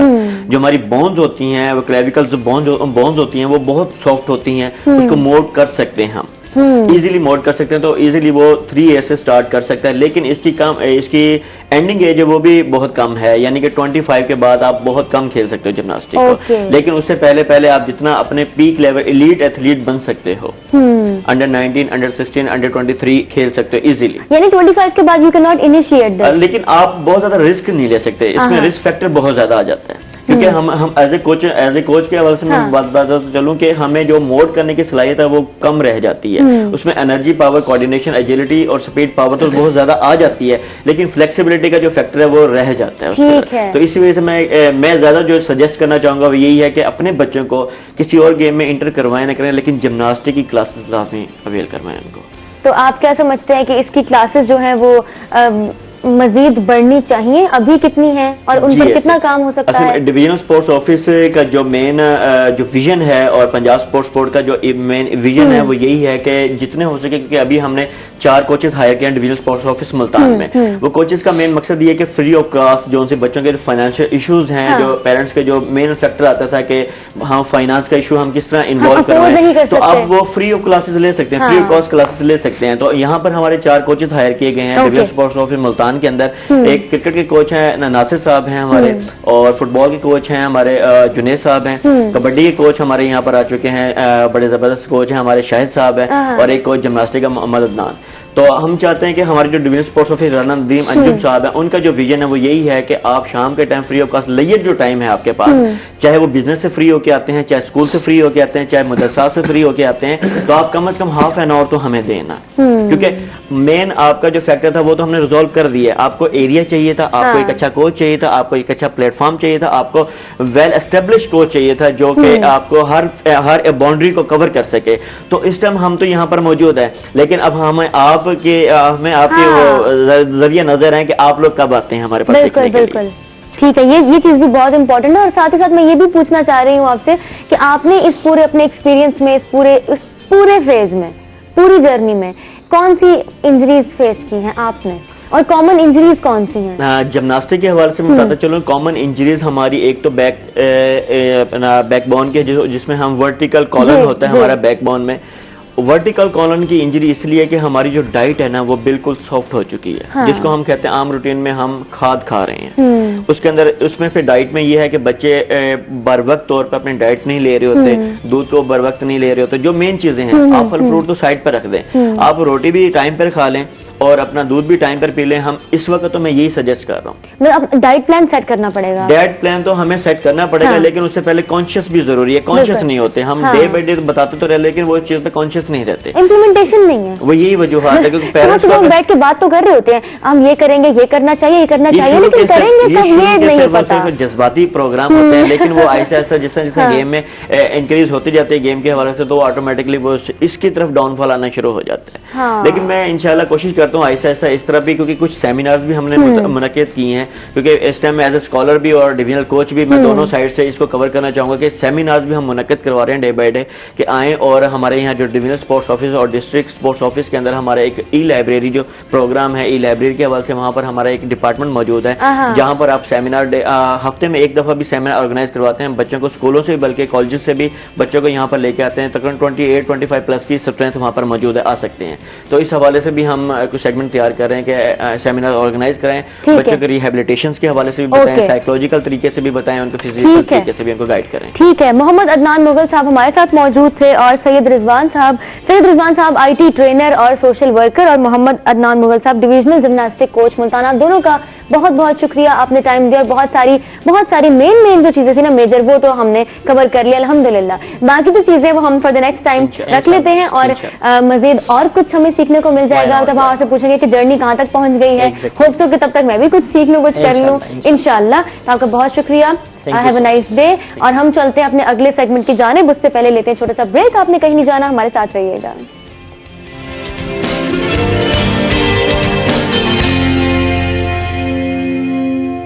लेकिन इन डिटेल कभी बात करने का मौका नहीं मिल सका, लेकिन आज वो मौका मिल गया है और आपको भी मौका मिल गया है कि आपको बहुत सारी बातें रेडियो के हवाले से पता चलने वाली हैं। हमारे साथ मौजूद हैं आसिफ खान खितरान साहब, station director radio Pakistan Multan. अस्सलाम वालेकुम। वालेकुम अस्सलाम मजमीन बेटा, बहुत कैसे हैं बहुत आप? शुक्रिया। मैं बहुत अच्छा हूँ। बहुत अच्छे, आप बहुत अच्छे हैं, ये पूरी दुनिया जानती है। मैं वाकई बहुत ठीक हूँ अल्हम्दुलिल्लाह। माशाल्लाह। और जैसे ही तुमने आगाज किया है तो मुझे अच्छा लगा कि वो बच्ची जिसको हमने बहुत छोटा छोटा देखा है, क्योंकि आपके वालिद साहब से भी बहुत अच्छी मोहब्बत का एक रिश्ता है, तो आज वो बच्ची इतना माशाल्लाह इतना खूबसूरत तरीके से गुफ्तगू कर रही है। बहुत शुक्रिया। और जो आपने बात की है बेटा, वो एक कमाल बात की है कि आपको याद होगा एक बुजुर्ग के पास, मैं उस बुजुर्ग हस्ती का नाम लेते हुए मुझे इस तरह है कि कहीं गलत ना हो जाए, कि मेरा बेटा जो है ना वो चीनी गुड़ ज्यादा खाता है, तो आप इसको नसीहत कीजिए कि ये ना खाए। तो उनका बीबी कल ले आना, मैं कल इससे बात करूंगा। तो दूसरे दिन वो लेके गई तो उन्होंने उसे कहा कि बेटा ये अच्छा नहीं होता तबीयत के लिए ज्यादा खाना, तो आप जो है ना खाया करो। तो कहने लगे बाबा जी आप ये बात कल भी तो मुझे फरमा सकते थे, इस बच्चे को कह सकते थे। हाँ। कहने लगे मसला ये है कि कल मैंने खुद गुड़ खाया हुआ। हाँ, बिल्कुल। जब तक आपने खुद हाँ। जब आप खुद किसी बात पे अमल नहीं करते, दूसरे को आप जब कहते हो तो उसका कोई असर नहीं होगा। सही बात है। जब तक आप खुद से उस पे अमल पैरा ना हो, खुद से हाँ। उस पे काम ना कर रहे हो, तो उस बात की कोई वैल्यू ही असर नहीं होता बिल्कुल उसका। बिल्कुल। और उसकी वो कोई कहते हैं ना, वर्थ नहीं। दिल से जो बात निकलती है असर रखती है, नहीं रखती ताकत परवाज मगर रखती है। खैर अच्छा लगा, क्योंकि रोही पे आना अक्सर होता है, यहाँ के सारे दोस्त बहुत प्यार करने वाले हैं, अक्सर हुक्म देते हैं कि आपने आना है, और ख़ास तौर पे सर्दियों की सुबह को उठ के आना और फिर उससे पहले नाश्ता करना खासा मुश्किल और दुश्वार काम बहुत है। मुश्किल होता है। मैं कहने वाली थी थोड़ा मुश्किल होता है, लेकिन नहीं, थोड़ा मुश्किल नहीं लेकिन होता, हम बहुत मुलाजिम मुश्किल पेशा होता है। लोगों को चूंकि अपने वक्त पे ड्यूटी पे आना होता है, तो ये रूटीन की बात है। बिल्कुल, अब ये रूटीन की बात हो गई है और रोही फैमिली है। रेडियो तो आपका घर है ही, लेकिन ये भी घर है आपका। ये घर है, नो डाउट। और मैं ये इसलिए नहीं कि मैं आज मेहमान हूँ इस चैनल का, तारीफ करूंगा, रोही ने बाकायदा हक अदा किया है अपने इस सारे वसीब का, सारे इलाके का, कि वो उसने यहाँ के मसाइल को, यहाँ की तहजीब को, यहाँ के फनकार को प्रमोट किया है, और जो उसका हक था उसको दिलाने की भरपूर कोशिश बिल्कुल की। भरपूर कोशिश की है। इसीलिए हम कहते हैं कि प्लेटफॉर्म प्रोवाइड करना बहुत जरूरी है। अपॉर्चुनिटीज है, लेकिन एक जरिया बनना पड़ता है। और अगर हम कम्युनिकेशन में, अबलागियात में एक किसी मीडियम की बात करें, तो रेडियो से इफेक्टिव मीडियम, रेडियो से ज्यादा इफेक्टिव, रेडियो से ज्यादा आसान मीडियम हमें नजर नहीं आता। मैस कम्युनिकेशन में मैं जब ग्रेजुएशन कर रही थी, तो मैं जानती हूँ कि कितना फोकस किया गया रेडियो के मीडियम पे, इतना फोकस किया गया।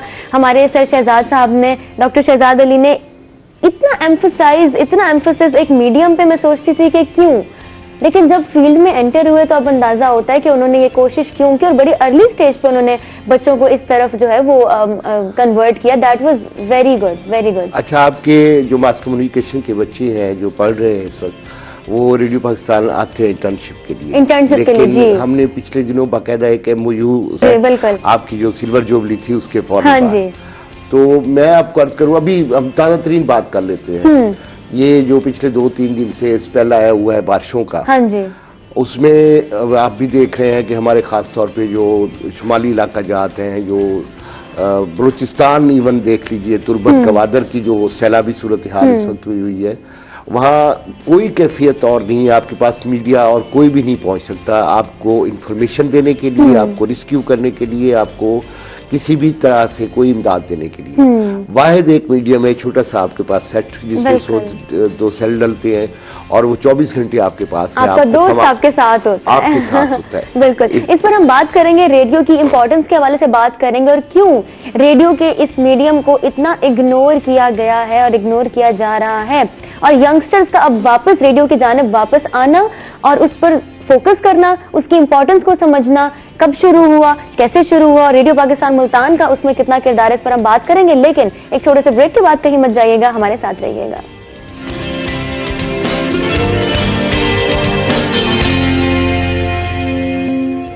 वेलकम बैक जी। आप देख रहे हैं रोही एट 10। एक दफा फिर से आपको खुशामदीद कहते हैं अपने शो में। और ब्रेकिंग न्यूज अभी आप सुन रहे थे कि सूबाई वजीर तालीम मुराद रास ने ट्वीट किया है कि पंजाब भर में मौसम सरमा की छुट्टियां खत्म हो चुकी हैं। मौसम सरमा की छुट्टियां खत्म होने का ऐलान कर दिया गया है। तमाम प्राइवेट और सरकारी स्कूल पंजाब भर में कल से खोल दिए जाएंगे और जो बच्चे, जो प्यारे प्यारे से छोटे छोटे से बच्चे घरों में और आराम कर रहे थे, एंजॉय कर रहे थे, अब आप स्कूल में आराम तो नहीं करेंगे लेकिन स्कूल में एंजॉय करेंगे पढ़ाई के साथ साथ। तो अपने आप को तैयार कर लें, फिजिकली भी तैयार कर लें और मेंटली भी तैयार करें कि कल से बच्चों आपने स्कूल जाना है और हमने काम पर ही आना है। ठीक है, अब आप एंजॉय करें। ब्रेकिंग न्यूज हमने आप तक कन्वे कर दी, इसको आप प्रोसेस करें। आपको सदमा लगा होगा लेकिन कोई बात नहीं, जो है ना ये चीजें साथ साथ चलती रहती हैं, कुछ हादसात बहुत जरूरी होते हैं। हमारे साथ मौजूद हैं आसिफ खान खितरान साहब, station director radio Pakistan Multan, और मीडिया जो स्टूडेंट्स हैं, मीडिया के स्टूडेंट्स हैं मैथ कम्युनिकेशन डिपार्टमेंट के बहाउद्दीन ज़िक्रिया यूनिवर्सिटी मुल्तान के, उनका और डिपार्टमेंट फैकल्टी का और रेडियो पाकिस्तान मुल्तान का आपस में जो एग्रीमेंट साइन हुआ है दैट इज अबाउट इंटर्नशिप, कि किस तरीके से मीडिया स्टूडेंट्स को इंटर्नशिप प्रोवाइड की गई हैं और सिर्फ प्रोवाइड नहीं की गई बल्कि बच्चे उसमें इंटरेस्ट भी ले रहे हैं और रेगुलरली ज्वाइन भी किया है उन्होंने और आ भी रहे हैं। इस हवाले से जानते हैं कि इंटर्नशिप पे कितना काम चल रहा है, कितनी स्ट्रेंथ है और बच्चियों की कितनी तादाद है। इस तरह से मैं जुबिन के ये एमओयू एंड छुट्टियों से, अभी आप बात कर रही थी छुट्टियों की, एंड छुट्टियों से एक दिन पहले साइन किया गया एक रोज पहले जी। तो उसमें तय ये हुआ है कि 10 बच्चे जो हैं पर ईयर वो हमारे पास ट्रेनिंग के लिए तशरीफ लाएंगे, बच्चे बच्चियां। वो नॉमिनेशन उनकी अपनी होगी, ठीक है, लेकिन इसके साथ साथ हमारे जो सीनियर ब्रॉडकास्टर्स हैं, प्रोग्राम मैनेजर, सीनियर प्रोड्यूसर्स, किसी वक्त में खुद भी हम जाके एक्सटेंशन लेक्चर देंगे वहां जाके डिपार्टमेंट में, वो एज ए होल होगा। लेकिन ये है कि बच्चे जो है वो तवातर से आते रहेंगे। उनकी देखें थ्योरी और प्रैक्टिकल में बहुत फर्क है। इस वक्त लोग बैठे हमें देख रहे हैं टेलीविजन पे, लेकिन उन्हें ये अंदाजा नहीं है कि यहाँ आप बैठे हुए किस तरह से कंपेयरिंग कर रहे हो और किस तरह से हमारे प्रोड्यूसर ने उसको सारा अरेंज किया है प्रोग्राम को, और किस तरह से लोग आते हैं, टाइमिंग, बात करना।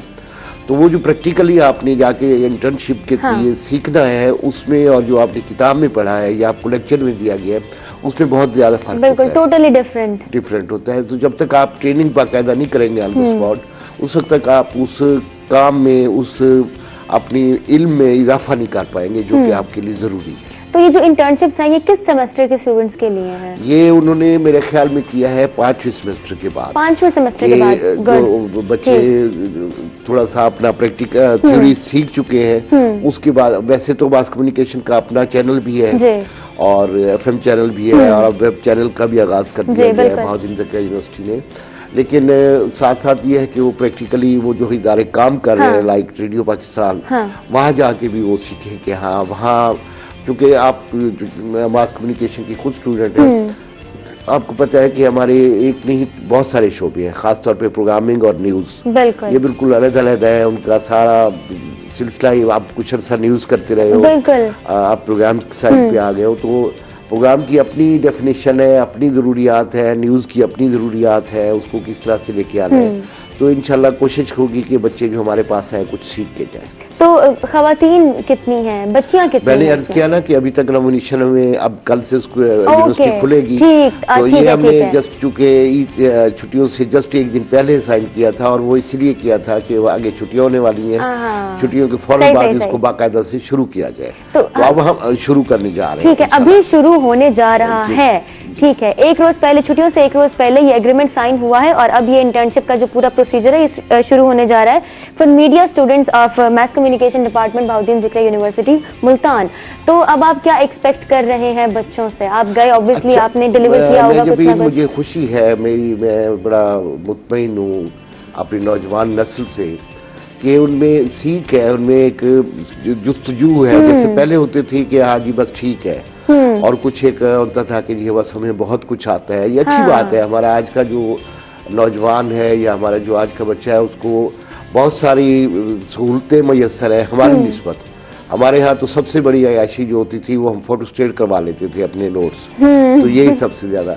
अब सोशल मीडिया ने, अब आपको गूगल ने, अब आपको मुख्तलिफ लाइब्रेरियां जो आपको ऑनलाइन मौजूद है, तो उसने आपको बहुत कुछ सहूलतें मैसर कर दी हैं। लेकिन उसके बावजूद भी जब तक आप खुद जाके उसमें इन्वॉल्व नहीं होते, खुद काम नहीं करते उसमें, और ये सारी चीजें जो आप भले किसी राइट साइड के जरिए, टेलीविजन के जरिए, किसी चैनल के जरिए, सोशल मीडिया के जरिए लेके आते हैं, उसकी उस वक्त तक अफादियत नहीं है जब तक आप खुद उसमें इन्वॉल्व होकर कोई काम नहीं कर रहे हैं। बिल्कुल, जब तक आपकी अपनी इन्वॉल्वमेंट नहीं है तो फिर किसी और चीज का कोई फायदा नहीं है। पहले भी जिक्र हुआ कि थ्योरी और प्रैक्टिकल में there is a lot of difference.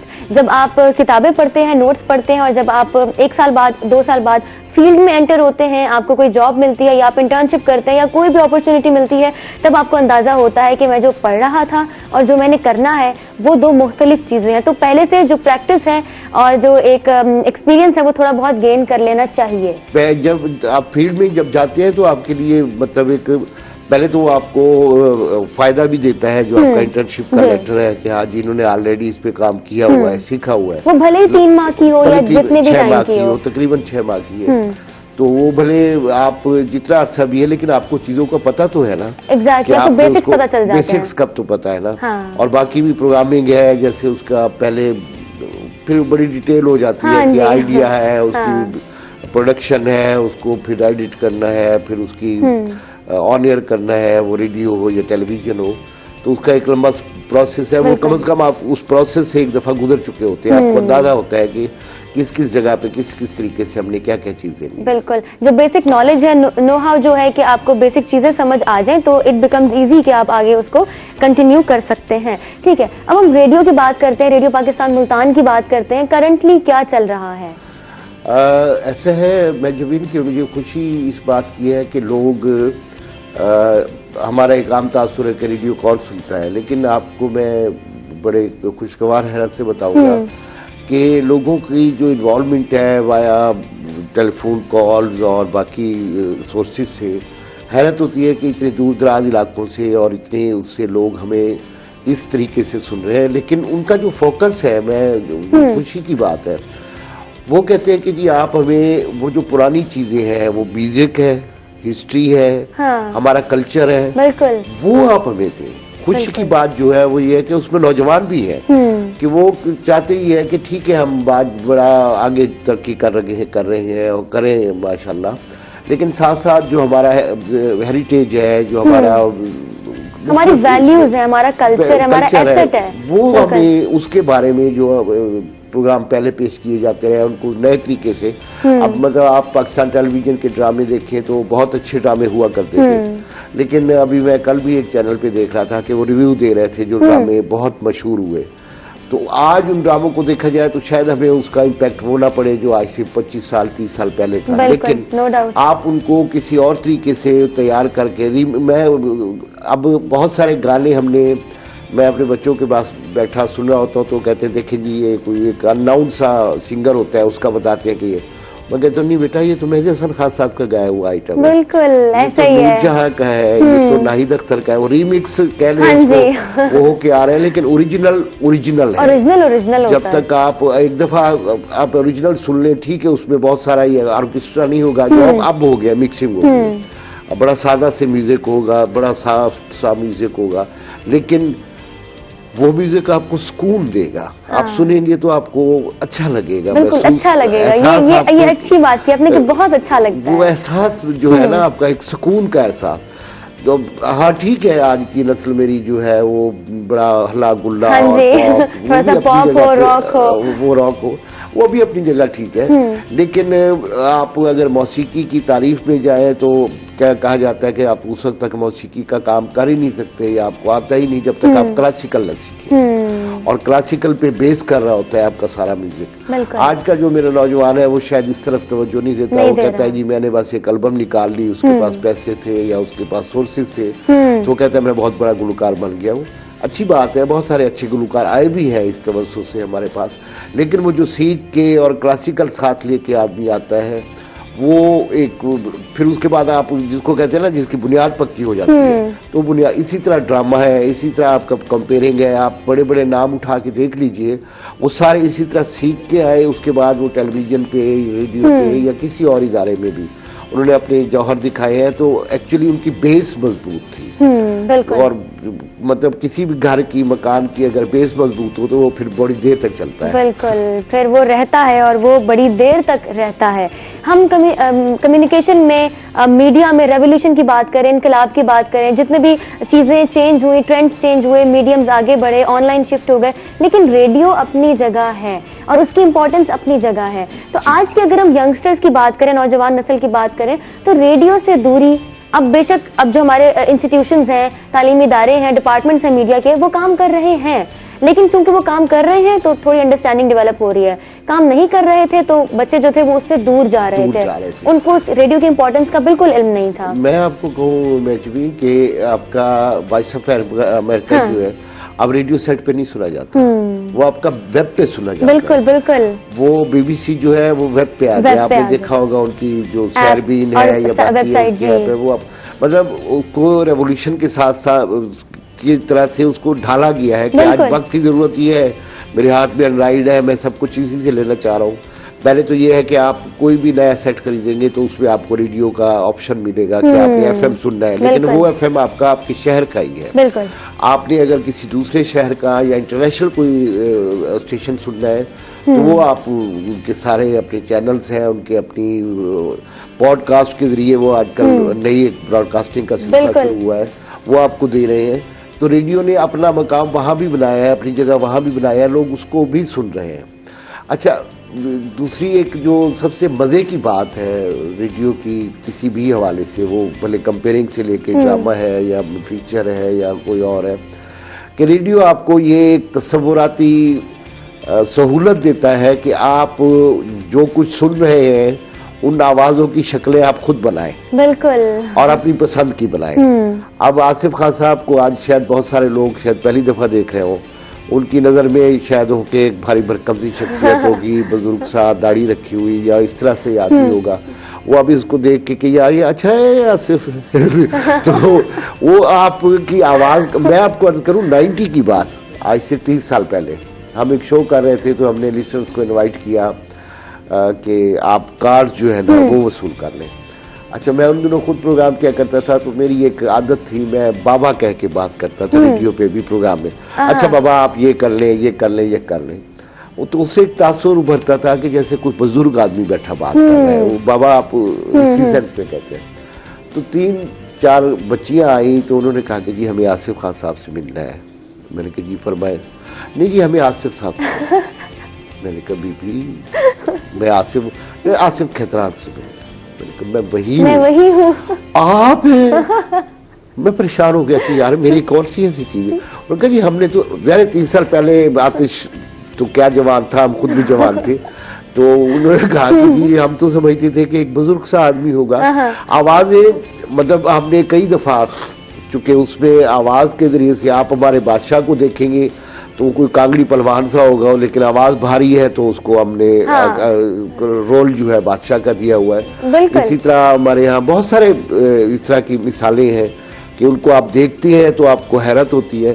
Television या सिनेमा या थिएटर में आप लाजिम है कि जो कुछ आपको दिखाया जा रहा है आप उसी पे इक्तफा करें, बिल्कुल। लेकिन रेडियो पे आपको थोड़ा सा लुत्फ ये है कि उन आवाजों से आप अपनी मर्जी की शक्ल बना लेते हैं। बिल्कुल, आप सिर्फ आवाज सुनते हैं और आगे सारी आपकी इमेजिनेशन है कि ये किस तरह से तस्वुराती दुनिया। और जी हाँ, उसमें उस बादशाह जो है वो आपके जहन में जो बादशाह का कंसेप्ट है वही है। उसकी हीरोइन जो है वो हीरोइन है जो जिस तरह की खातून को आप पसंद करते होंगे, उसने उसी तरह के ड्रेसअप हुई है जिस तरह का कलर आप चाहते होंगे। यहाँ आप भले कुछ भी कराए, हो सकता है कि किसी को वो कलर अच्छा न लगता हो या तो इस तरह से थोड़ा सा रेडियो में फर्क ये है। हाँ ठीक हो गया। इनकलाब की बात कर रहे हैं, चेंजिंग ट्रेंड्स के हवाले से हम बात कर रहे हैं कि मीडिया में कितने चेंजेस आए हैं, लेकिन रेडियो की इंपॉर्टेंस अपनी जगह है। अभी आप बात कर रहे थे कि आवाम का बड़े दूर दराज इलाकों से रिस्पॉन्स आता है, फीडबैक आता है। मैंने तो खुद ये देखा है कि लोग खत भी भिजवाते हैं, आज भी ये चीज एग्जिस्ट करती है। अब तक भी खतों का सिलसिला है।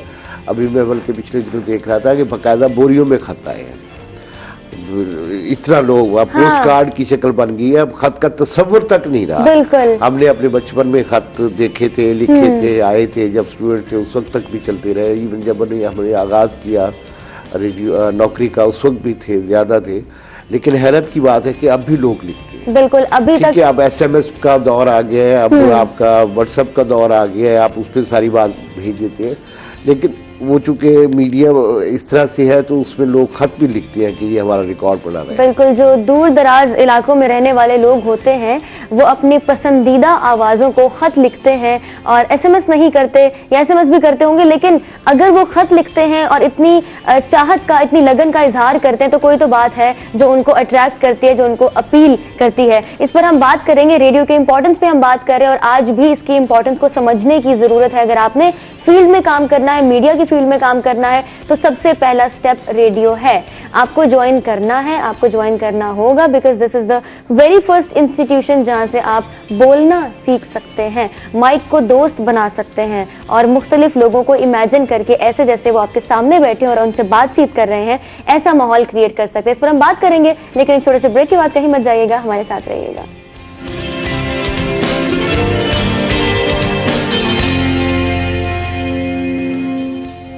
वेलकम बैक जी, आप देख रहे हैं रोही एट 10 और एक दफा फिर से आपको खुशामदीद कहते हैं। ब्रेक पर जाने से पहले हम बात कर रहे थे कि रेडियो वो मीडियम है जो फर्स्ट इंस्टीट्यूशन है। अगर आपने फील्ड में काम करना है, मीडिया में काम करना है, बोलना चाहते हैं, कैमरा फेस करना चाहते हैं, माइक पे बात करना चाहते हैं, तो पहले आपको ये देखना होगा, ये सीखना होगा कि आप एक बंद कमरे में, स्टूडियो में कितना बोल सकते हैं, कैसे बोल सकते हैं और माइक को कैसे अपना दोस्त बना सकते हैं। इस पर हम बात कर रहे हैं और आज भी अगर हम बात करें तो रेडियो आज भी खबर रसानी का सबसे तेज, सस्ता और इफेक्टिव मीडियम है। ये मैंने खुद देखा है, ये मैंने चूंकि खुद देखा है, मैंने इसको ऑब्जर्व किया है, ये मेरा अपना पर्सनल एक्सपीरियंस है, तो मैं बार बार इस पर एम्फसाइज कर रही हूँ कि दिस इज इम्पॉर्टेंट। अगर आप सोच रहे हैं काम करने का तो डू ज्वाइन रेडियो, इस पे अमल करें, जाएं, आएं, सीखें। आपको बहुत सारे लोग मिलेंगे, ऐसे लोग मिलेंगे जो आपको कभी भी सवाल पूछने पर टोकेंगे नहीं, आपको समझाएंगे और बार बार आपको वेलकम करेंगे, जैसे कि आसिफ खान खेतान साहब। आपने ठीक है मेरे इदारे की तारीफ की है, लेकिन ये तारीफ यकीनन उस इदारे की है जो जिसने अपना एक नाम बनाया है और अपने काम की वजह से बनाया है। मैंने अभी आपको ताज़ा तरीन इतला जो अभी साल दी है, चले बाकी आम दिनों की तो छोड़ के अभी हम देख रहे थे, अच्छा भी लग रहा था, बर्फबारी हो रही थी, बारिशें थी, मौसम था, लेकिन फिर इन सारे इलाकों में हमारे यहाँ थोड़ी सी ऐसे बूंदाबांदी हो, लाइट चली जाती है, लाइट गई तो आपका सारा सिस्टम बैठ गया। इसी तरह वो सारे वो इलाके जो है वहाँ सोशल मीडिया काम नहीं कर रहा, नेट कई दफा हमारे यहाँ से नहीं चलता, अगर लाइट नहीं है तो आपका लाइट चार्ज नहीं है, फिर उसके बाद वो आपकी चार्जिंग खत्म हो गई है और बहुत सारे, मैं मतलब उसकी अफादियत कहने का मतलब ये नहीं है कि मेरे अंदर कहीं कोई चोर खड़ा है कि हाँ नहीं यार हमें बड़े जोरों से मनवाया गया हूँ, ऐसा बिल्कुल नहीं है। इसकी अपनी एक अफादियत है और वक्त के साथ साथ इसकी अफादियत में इजाफा होगा बजाय इसके कि इसमें कमी हो। मैंने आपको अर्ज किया ना कि अब बीबीसी और वॉइस ऑफ अमेरिका जैसे जो इदारे हैं वो आपके अब सोशल मीडिया पे मौजूद है। आप स्क्रॉल करें तो आपको इनकी सारी प्रोग्रामिंग जो है आपको सोशल मीडिया पे मिलेगी, वो कोई भी उनका प्रोग्राम हो, न्यूज हो। अब चूंकि टाइम आ गया है इंफोटेनमेंट का, बिल्कुल बिल्कुल, अब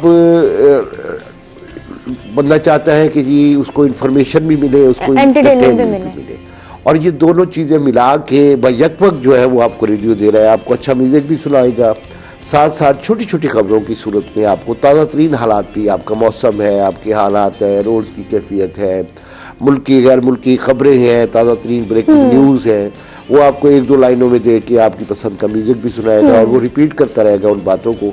बहुत सारी मिसालें हैं, आपने मैंने किताबों में जगहों पे पढ़ा है कि इस तरह तक भी हुआ है कि कोई खुदकशी करना चाहता था, उसने रेडियो पे फोन किया तो रेडियो जॉकी ने उससे जब बात की और बात करता रहा तो आखिर उसने अपने आप को दोबारा से जिंदा रहने पे मजबूर रख लिया। इस तरह की भी मिसालें लोगों की हैं कि कोई आदमी इतना डिप्रेस बैठा हो। आप तस्वुर करें, मैं जब भी हम लोग शहरों में खास तौर पे बहुत सारे लोगों में रहते हैं, मैं ये नहीं कहूँगा कि शहरों में नहीं सुना जाता, लेकिन शहरों में भी बहुत सारे लोग हैं जो तन्हा होते हैं, अपने घर में हैं, वो इत्तेफाक से कहीं जा नहीं पाए किसी भी वजह से, तो वो जो अकेला आदमी बैठा होता है उसको जो उसका एक साथी के तौर पे ये लग रहा होता है कि ये मैं हूं या मेरा है, वो रेडियो है, वो सिर्फ रेडियो है, क्योंकि उसने उसके साथ बात करनी होती है, उसी के हवाले से बात करनी होती है, वो खुदा न खास्ता बीमार है, वो खुदा न खास्ता बुजुर्ग है, वो खातून है कोई जो खानादारी कर रही है, वो कोई और किसी वजह से अकेला में कहीं काम कर रहा है, अपनी उसकी जिम्मेदारी है, सिक्योरिटी गार्ड है, वो दिन को रात के कई लेट आवर्स में जो है अपनी जिम्मेदारी निभा रहा है, तो वो उसका साथी जो है वो है रेडियो, वो उसको उसकी बातें सुना रहा है। मैं आपको, मुझे कई कॉल्स आई हैं और कहा कि जी हमने पूरी रात आपके रेडियो सेट्स के, हमारी तो 12 बजे नशियात खत्म होती है, लेकिन FM 101 तो 24 आवर्स दे चुके, तो उन्होंने कहा जी हमने तो उनके साथ गुजार दी, हमें एहसास हुआ, हमें लगा कि कोई और भी हमारे साथ जाग रहा है, बिल्कुल कोई और भी हमारे साथ बैठा हुआ है। ये रात की बात, ये बिल्कुल रियल फीलिंग है, बिल्कुल रियल फीलिंग है। अच्छा, मुझे एक बात बताइएगा कि बेसिक्स तो रेडियो सिखाता है, लेकिन कौन से ऐसे बेसिक्स हैं जिन पर फोकस करने की जरूरत है नौजवानों को, रेडियो के बेसिक्स? देखिए बच्चे, मैं आपको पहली बात, दो बातें हैं। एक है आपका माइक डिस्टेंस जो आपका सामने है, वो आप कहीं भी बात कर रहे हो तो धैर्य, आपने मजमे में खड़े होकर बात करनी है, आपने क्लासरूम में बात करनी है, आपने कहीं लोगों के सामने, तो माइक का क्या डिस्टेंस है। दूसरा, आपकी आवाज का कंट्रोल है कि उसको आपने किस पिच पे रखना है, किस लेवल पे रखना है कि वो बात। अच्छा, तीसरी बात यह है कि आपके पाजेस, स्ट्रेसेस और कहने की एक ही बात आप लफ्जों के मैंने बदल देती है। बिल्कुल बिल्कुल। रोको मत, जाने दो, मतलब ये है कि इसे नहीं रोको, जाने दो। रोको मत, जाने दो। अब चेंज हो गया बिल्कुल। अब आपने अपना एम्फेसिस चेंज कर दिया है। बात वही, लफ्ज वही है, लफ्ज वही है, लेकिन उसका मायने बदल गया है, बिल्कुल तब्दील हो गया। बिल्कुल। रोको मत, जाने दो, रोको मत, जाने दो। वो एक ही जुमला है, एक ही बात है, लेकिन दोनों के मानी जो है वो मुख्तलिफ है। तो आपने जब आपसे आप अभी कह रहे थे बेसिक का कि जब आपने बात करनी है तो वो मुकम्मल तौर पे करें, उसे उस पाजिटिव स्ट्रेसेस के साथ करें जो कि उसकी जरूरत है। तीसरा हमारा खासा ये रहा है और अब भी हम इस पे पूरी कोशिश करते हैं कि हम तलफ़ुज़ का बहुत ख्याल रखें। बिल्कुल। कोशिश ये होती है कि देखिए, आप अंग्रेजी बोलते हैं, बहुत अच्छी बात है, आप यहाँ की कोई इलाकाई जबान बोलते हैं, लेकिन जो जबान आप बोल रहे हैं उसके उस तलफ़ुज़ के साथ बोलिए। कमांड होना चाहिए उस पे कमांड होना चाहिए। जो भी आप बोल रहे हैं वो आपकी मर्जी है, आपकी अपनी मादरी जबान है, वो पश्तो है, वो पंजाबी है, वो उर्दू अपना सराइकी है, उर्दू है, लेकिन या अंग्रेजी आप सीख रहे हैं, बोलना चाह रहे हैं, तो पता चले कि हाँ, ये नहीं है कि मैं बोल रहा हूँ अंग्रेजी बोल रहा हूँ तो पता चले भाई सराइकी है जो इस वक्त जो है ना कोशिश करके सराइकी इंग्लिश बोल रहा है। अच्छा, जरूरी नहीं, मुझ में ये कमी हो भी तो सकती है, लेकिन मैं उस पर काबू तो पाऊं ना, मैं उस पर कोशिश तो करूं ना। गलत जरूर कहना है मैंने, गलत क्यों ना कहूं मैं। खत्म शरीफ होता है, खत्म होता है। इसके साथ ही हमारे आज के प्रोग्राम का टाइम खत्म हुआ, वक्त खत्म हुआ। खत्म तो दूसरा होता है। तो इसी तरह और बहुत सारे छोटे छोटे लफ्ज हैं जो हम बात करते हुए हमें उसका अंदाजा नहीं होता। तीसरी बात यह है कि बहुत सारे जुमले ऐसे हैं कि जब तक आप उन जुमलों को मुकम्मल तौर पे नहीं कहेंगे, वो जुमले उस वक्त तक अपनी अफादियत खो देंगे। मैं बड़े इंतसार से कहूंगा कि लोग कहते हैं कि कुरान शरीफ में हुक्म है कि नमाज न पढ़ें, उस पर लिखा हुआ है मत जाओ नमाज के करीब, ये कुरान शरीफ में है, लेकिन वो है मत जाओ नमाज के करीब जब तुम हालत नशे में हो। पूरी बात, आप जब तक पूरी बात नहीं करेंगे उस वक्त तक उसके मानी, उस वक्त तक उसका मतलब, उस तक मफहूम जो है वो लोगों तक कन्वे नहीं होगा। जो बात आप कन्वे करना चाह रहे हो उसमें क्लैरिटी बहुत इंपॉर्टेंट है। क्लैरिटी करें, वो मुकम्मल करें। आपने आधी बात की, उसके बाद आपने रोक दी, तो दूसरे को तो नहीं पता कि इसके आगे क्या था। उसने तो आपकी उसी बात को ले लिया जिस बात को आपने कहा है। इसी तरह हम बहुत सारी बातें करते हैं, लेकिन वो जुमला पूरा नहीं करते हैं, पूरी बात नहीं करते हैं, आधी बात करते हैं, तो आधी बात का मतलब वाज़ेह नहीं होता है उस पूरी बात का जो हम कहना चाह रहे हैं, जो हमारा मकसद है। रेडियो पर बोलने के लिए और कांस्टेंट बोलने के लिए रिच वोकैबुलरी बहुत इंपॉर्टेंट है, वो बहुत जरूरी है। इस पर कैसे काम किया जाए उसका एक तो हमारी थोड़ी सी आदत नहीं रही मुताले की। बिल्कुल। बेसिकली जो है वो आपको उस वक्त तक नहीं आता जब तक आपका मुताला ना हो। चले, अब किताबों से हमने थोड़ी सी दूरी अख्तियार कर ली है, लेकिन उसके बावजूद भी मुताला, आप चले सोशल मीडिया पे ही से, यहाँ आपको बहुत सारी चीज़ें पढ़ने को मिलती हैं लिटरेचर के हवाले से, जब तक तारीख के हवाले से, साइंस के हवाले से, रोज़मर्रा हालात के बारे में, जनरल नॉलेज के हवाले से, जब तक आपको ये, मैं आपको अर्ज करूं कि बड़े दुख से मैं कहूं, जब आप जिस इलाके में रहते हो उस इलाके की बात आप ना समझ सके तो आपको तकलीफ होती है। एक बच्ची आई, मैंने रेडियो करना है जी, मुझे बहुत शौक है। बेटा अच्छी बात है, जरूर करें। तो थोड़ा सा मैं अपने इस इलाके की बात करूं। अच्छा, मैंने कहा आपने ख्वाजा फरीद रहमतुल्लाह अलैह का नाम सुना है? कहते हैं हाँ जी सुना है। मैंने कहा अच्छा ये कौन है? कहते जी सियासतदान है हमारे। मतलब आपको कहने का मतलब ये है कि आप इस इलाके में रह रहे हैं तो कम से कम आपको यहाँ की जो हस्तियां हैं उनका क्या डेजिग्नेशन है, उनकी क्या हैसियत है, उनका क्या मकाम है, वो तो आपको पता होना चाहिए। अच्छा, जो मकामात हैं उनके हवाले से कई दफा मैंने कहा जी बांगे जरा परवीन शाकिर ने बहुत अच्छी लिखी। हाँ जी बहुत अच्छी लिखी है। अब आपको इतना तक भी पता ना हो कि किसने कौन सी किताब लिखी है, मशहूर। देखिए आप प्रोड्यूसर से लेके कंपेयर तक, आरजे तक, एंकर तक, हर चीज का वो नहीं होता, उसको एक एक बात नहीं आ रही होती। हाँ, बिल्कुल, बिल्कुल। उसको बहुत सारी चीजें नहीं आ रही होती, कोई बात नहीं है, लेकिन बेसिक्स पता तो होना कम से कम कि किसने क्या। नहीं मालूम तो कोशिश की जाए कि आप पढ़ें और जानें। बिल्कुल कि हाँ जी यार ये मुझसे गलती हुई थी या मेरा नहीं है। आपको एक सहूलत है, आपको बैकग्राउंड से भी मदद मिल जाती है कंपेयर जो कर रहा होता है, लेकिन वहां बैठे हुए बंदे को नहीं होता। अब हमने वक्त के साथ साथ वक्त के साथ साथ सहूलत है कि उसके सामने अब टीवी से अपना कंप्यूटर स्क्रीन मौजूद है, वो फौरी तौर पे सर्च कर लेता है कि इस बात का क्या मतलब है, या ये इसकी हिस्ट्री क्या है, ये शहर कहाँ है। हम ये कहें कि जी पंजाब का दारुल हुकूमत उकाड़ा है तो ये तो गलत बात होगी ना। आप कम से कम इन जो बेसिक चीजें हैं, छोटी छोटी चीजें हैं जिनके बारे में हमें पता होना चाहिए, वो तो होना चाहिए ना। जब आप खास तौर पे मीडिया पे जा रहे हो, प्रोग्राम करने जा रहे हो, वो बहैसियत एंकर करने जा रहे हो या गेस्ट के तौर पे जा रहे हो, तो आपको बेसिक चीजें आनी। हाँ, बेसिक चीजें, ज्यादा नहीं तो एटलीस्ट बेसिक जो चीजें वो आपको पता होनी चाहिए। और अगर नहीं मालूम तो इतनी तो अंदर भी एक क्यूरियोसिटी होनी चाहिए कि ये कौन है, ये चीज क्या है। बिल्कुल ख्वाहिश होनी चाहिए। अगर चाहत ही नहीं है तो फिर आगे नहीं बढ़ा जा सकता। फिर हम लाख दफा करें कि मुझे ये करना है, मुझे ये करना है, उसका कोई फायदा नहीं है, बिकॉज हम उसके लिए कोशिश नहीं कर रहे।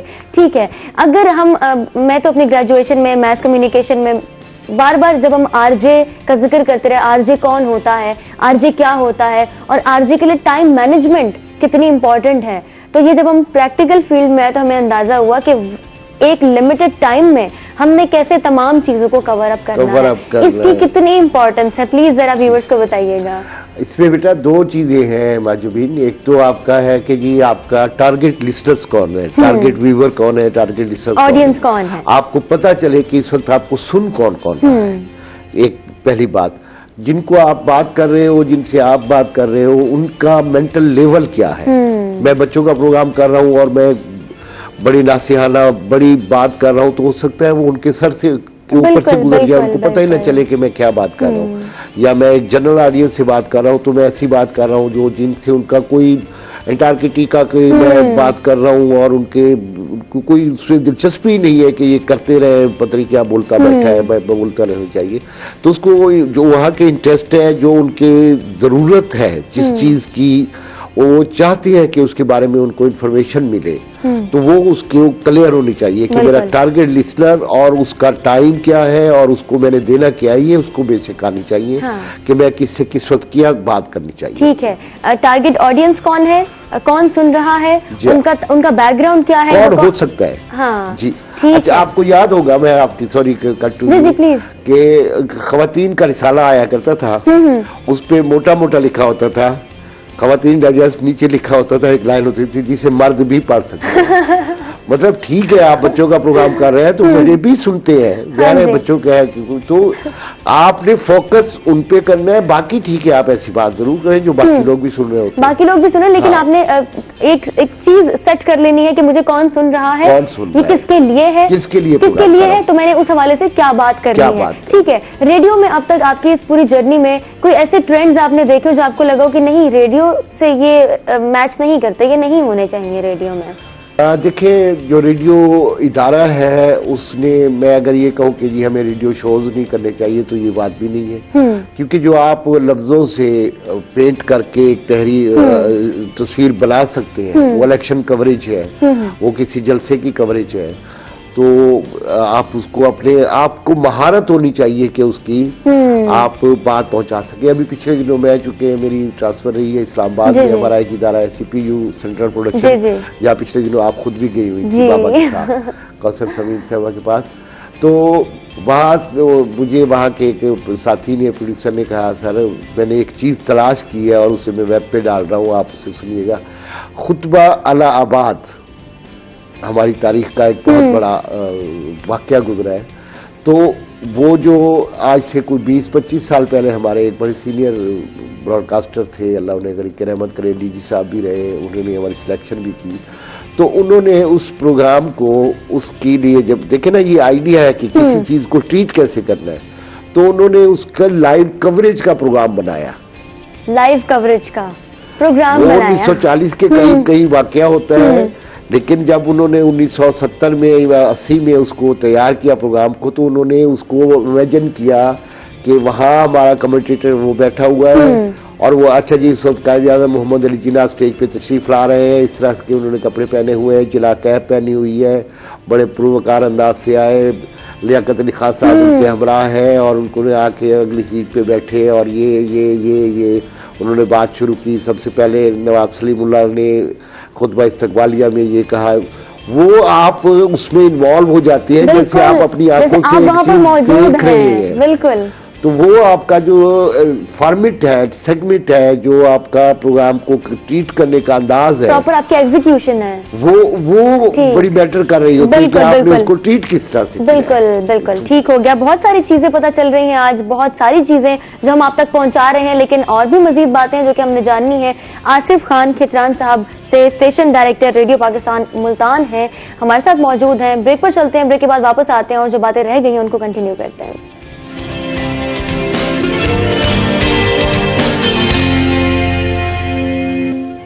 वेलकम बैक जी, एक दफा फिर से आपको खुशामदीद कहते हैं। रोही एट 10 में हम बात कर रहे हैं रेडियो की इंपॉर्टेंस के हवाले से और किस तरीके से आपने अपनी टारगेट ऑडियंस को अपने सामने रखते हुए कि कौन मुझे सुन रहा है, उसको ध्यान में रखते हुए क्या बात करनी है और कैसे अपनी बात को क्लैरिटी के साथ कन्वे करना है, क्योंकि ये चीज बहुत इंपॉर्टेंट है।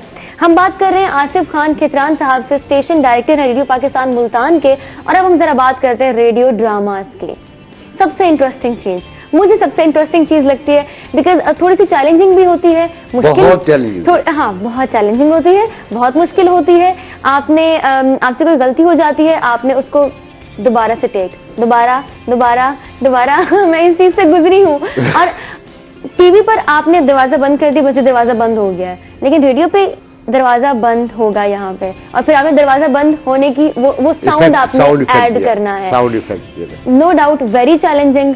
किस तरीके से ये मैं तो गुजरी हूँ, लेकिन आवाम को आपने बताना है कि रेडियो ड्रामा कैसे मुख्तलिफ है। सबसे पहला जो मुश्किल काम है वो ये है कि आपने एस्टेब्लिश करनी है वो मकाम जहां से वो प्रोग्राम हो रहा है, जो सीन आप दिखा रहे हैं, बिल्कुल वो जगह कौन सी है और वो जो लोग बात कर रहे हैं, वहां 2 लोग हैं, 3 लोग हैं, उनकी हैसियत क्या है। टेलीविजन को सहूलत ये है, सिनेमा को सहूलत है, थिएटर को सहूलत है कि आपने पर्दा हटा या कैमरा ऑन हुआ, हाँ जी, तो देख लिया गया कि एक ऑफिस का सीन है, हाँ, तो एक बॉस बैठा हुआ है, उसके साथ उसका मातियत बैठा हुआ है और ये चल रहा है। यहाँ अपने जुमलों के साथ उस बात को एस्टेब्लिश करना है कि ये कुछ है, बिल्कुल पहली बात। और दूसरा ये है कि आपने बहुत सारी चीजें, तो आपको टीवी की आपने जस्ट एक मूव कर दिया कैमरा और आपको सीन चेंज हो गया, जबकि वहां आपने उसको अपने लफ्जों से और साउंड इफेक्ट से, और साउंड इफेक्ट आपको तलाश करना बड़ा मुश्किल हो जाता है किसी वक्त, लेकिन उसमें मजे की बात एक और है जी। हम 23 मार्च की पूरी परेड जो है वो अपने एक बंद कमरे में आपको सुनवा सकते हैं। एक गत्ते का डब्बा ले, उस पे कंकरियां डाले, आधी भर ले तकरीबन, ओके। अब उसको आप अगर एक सीक्वेंस के साथ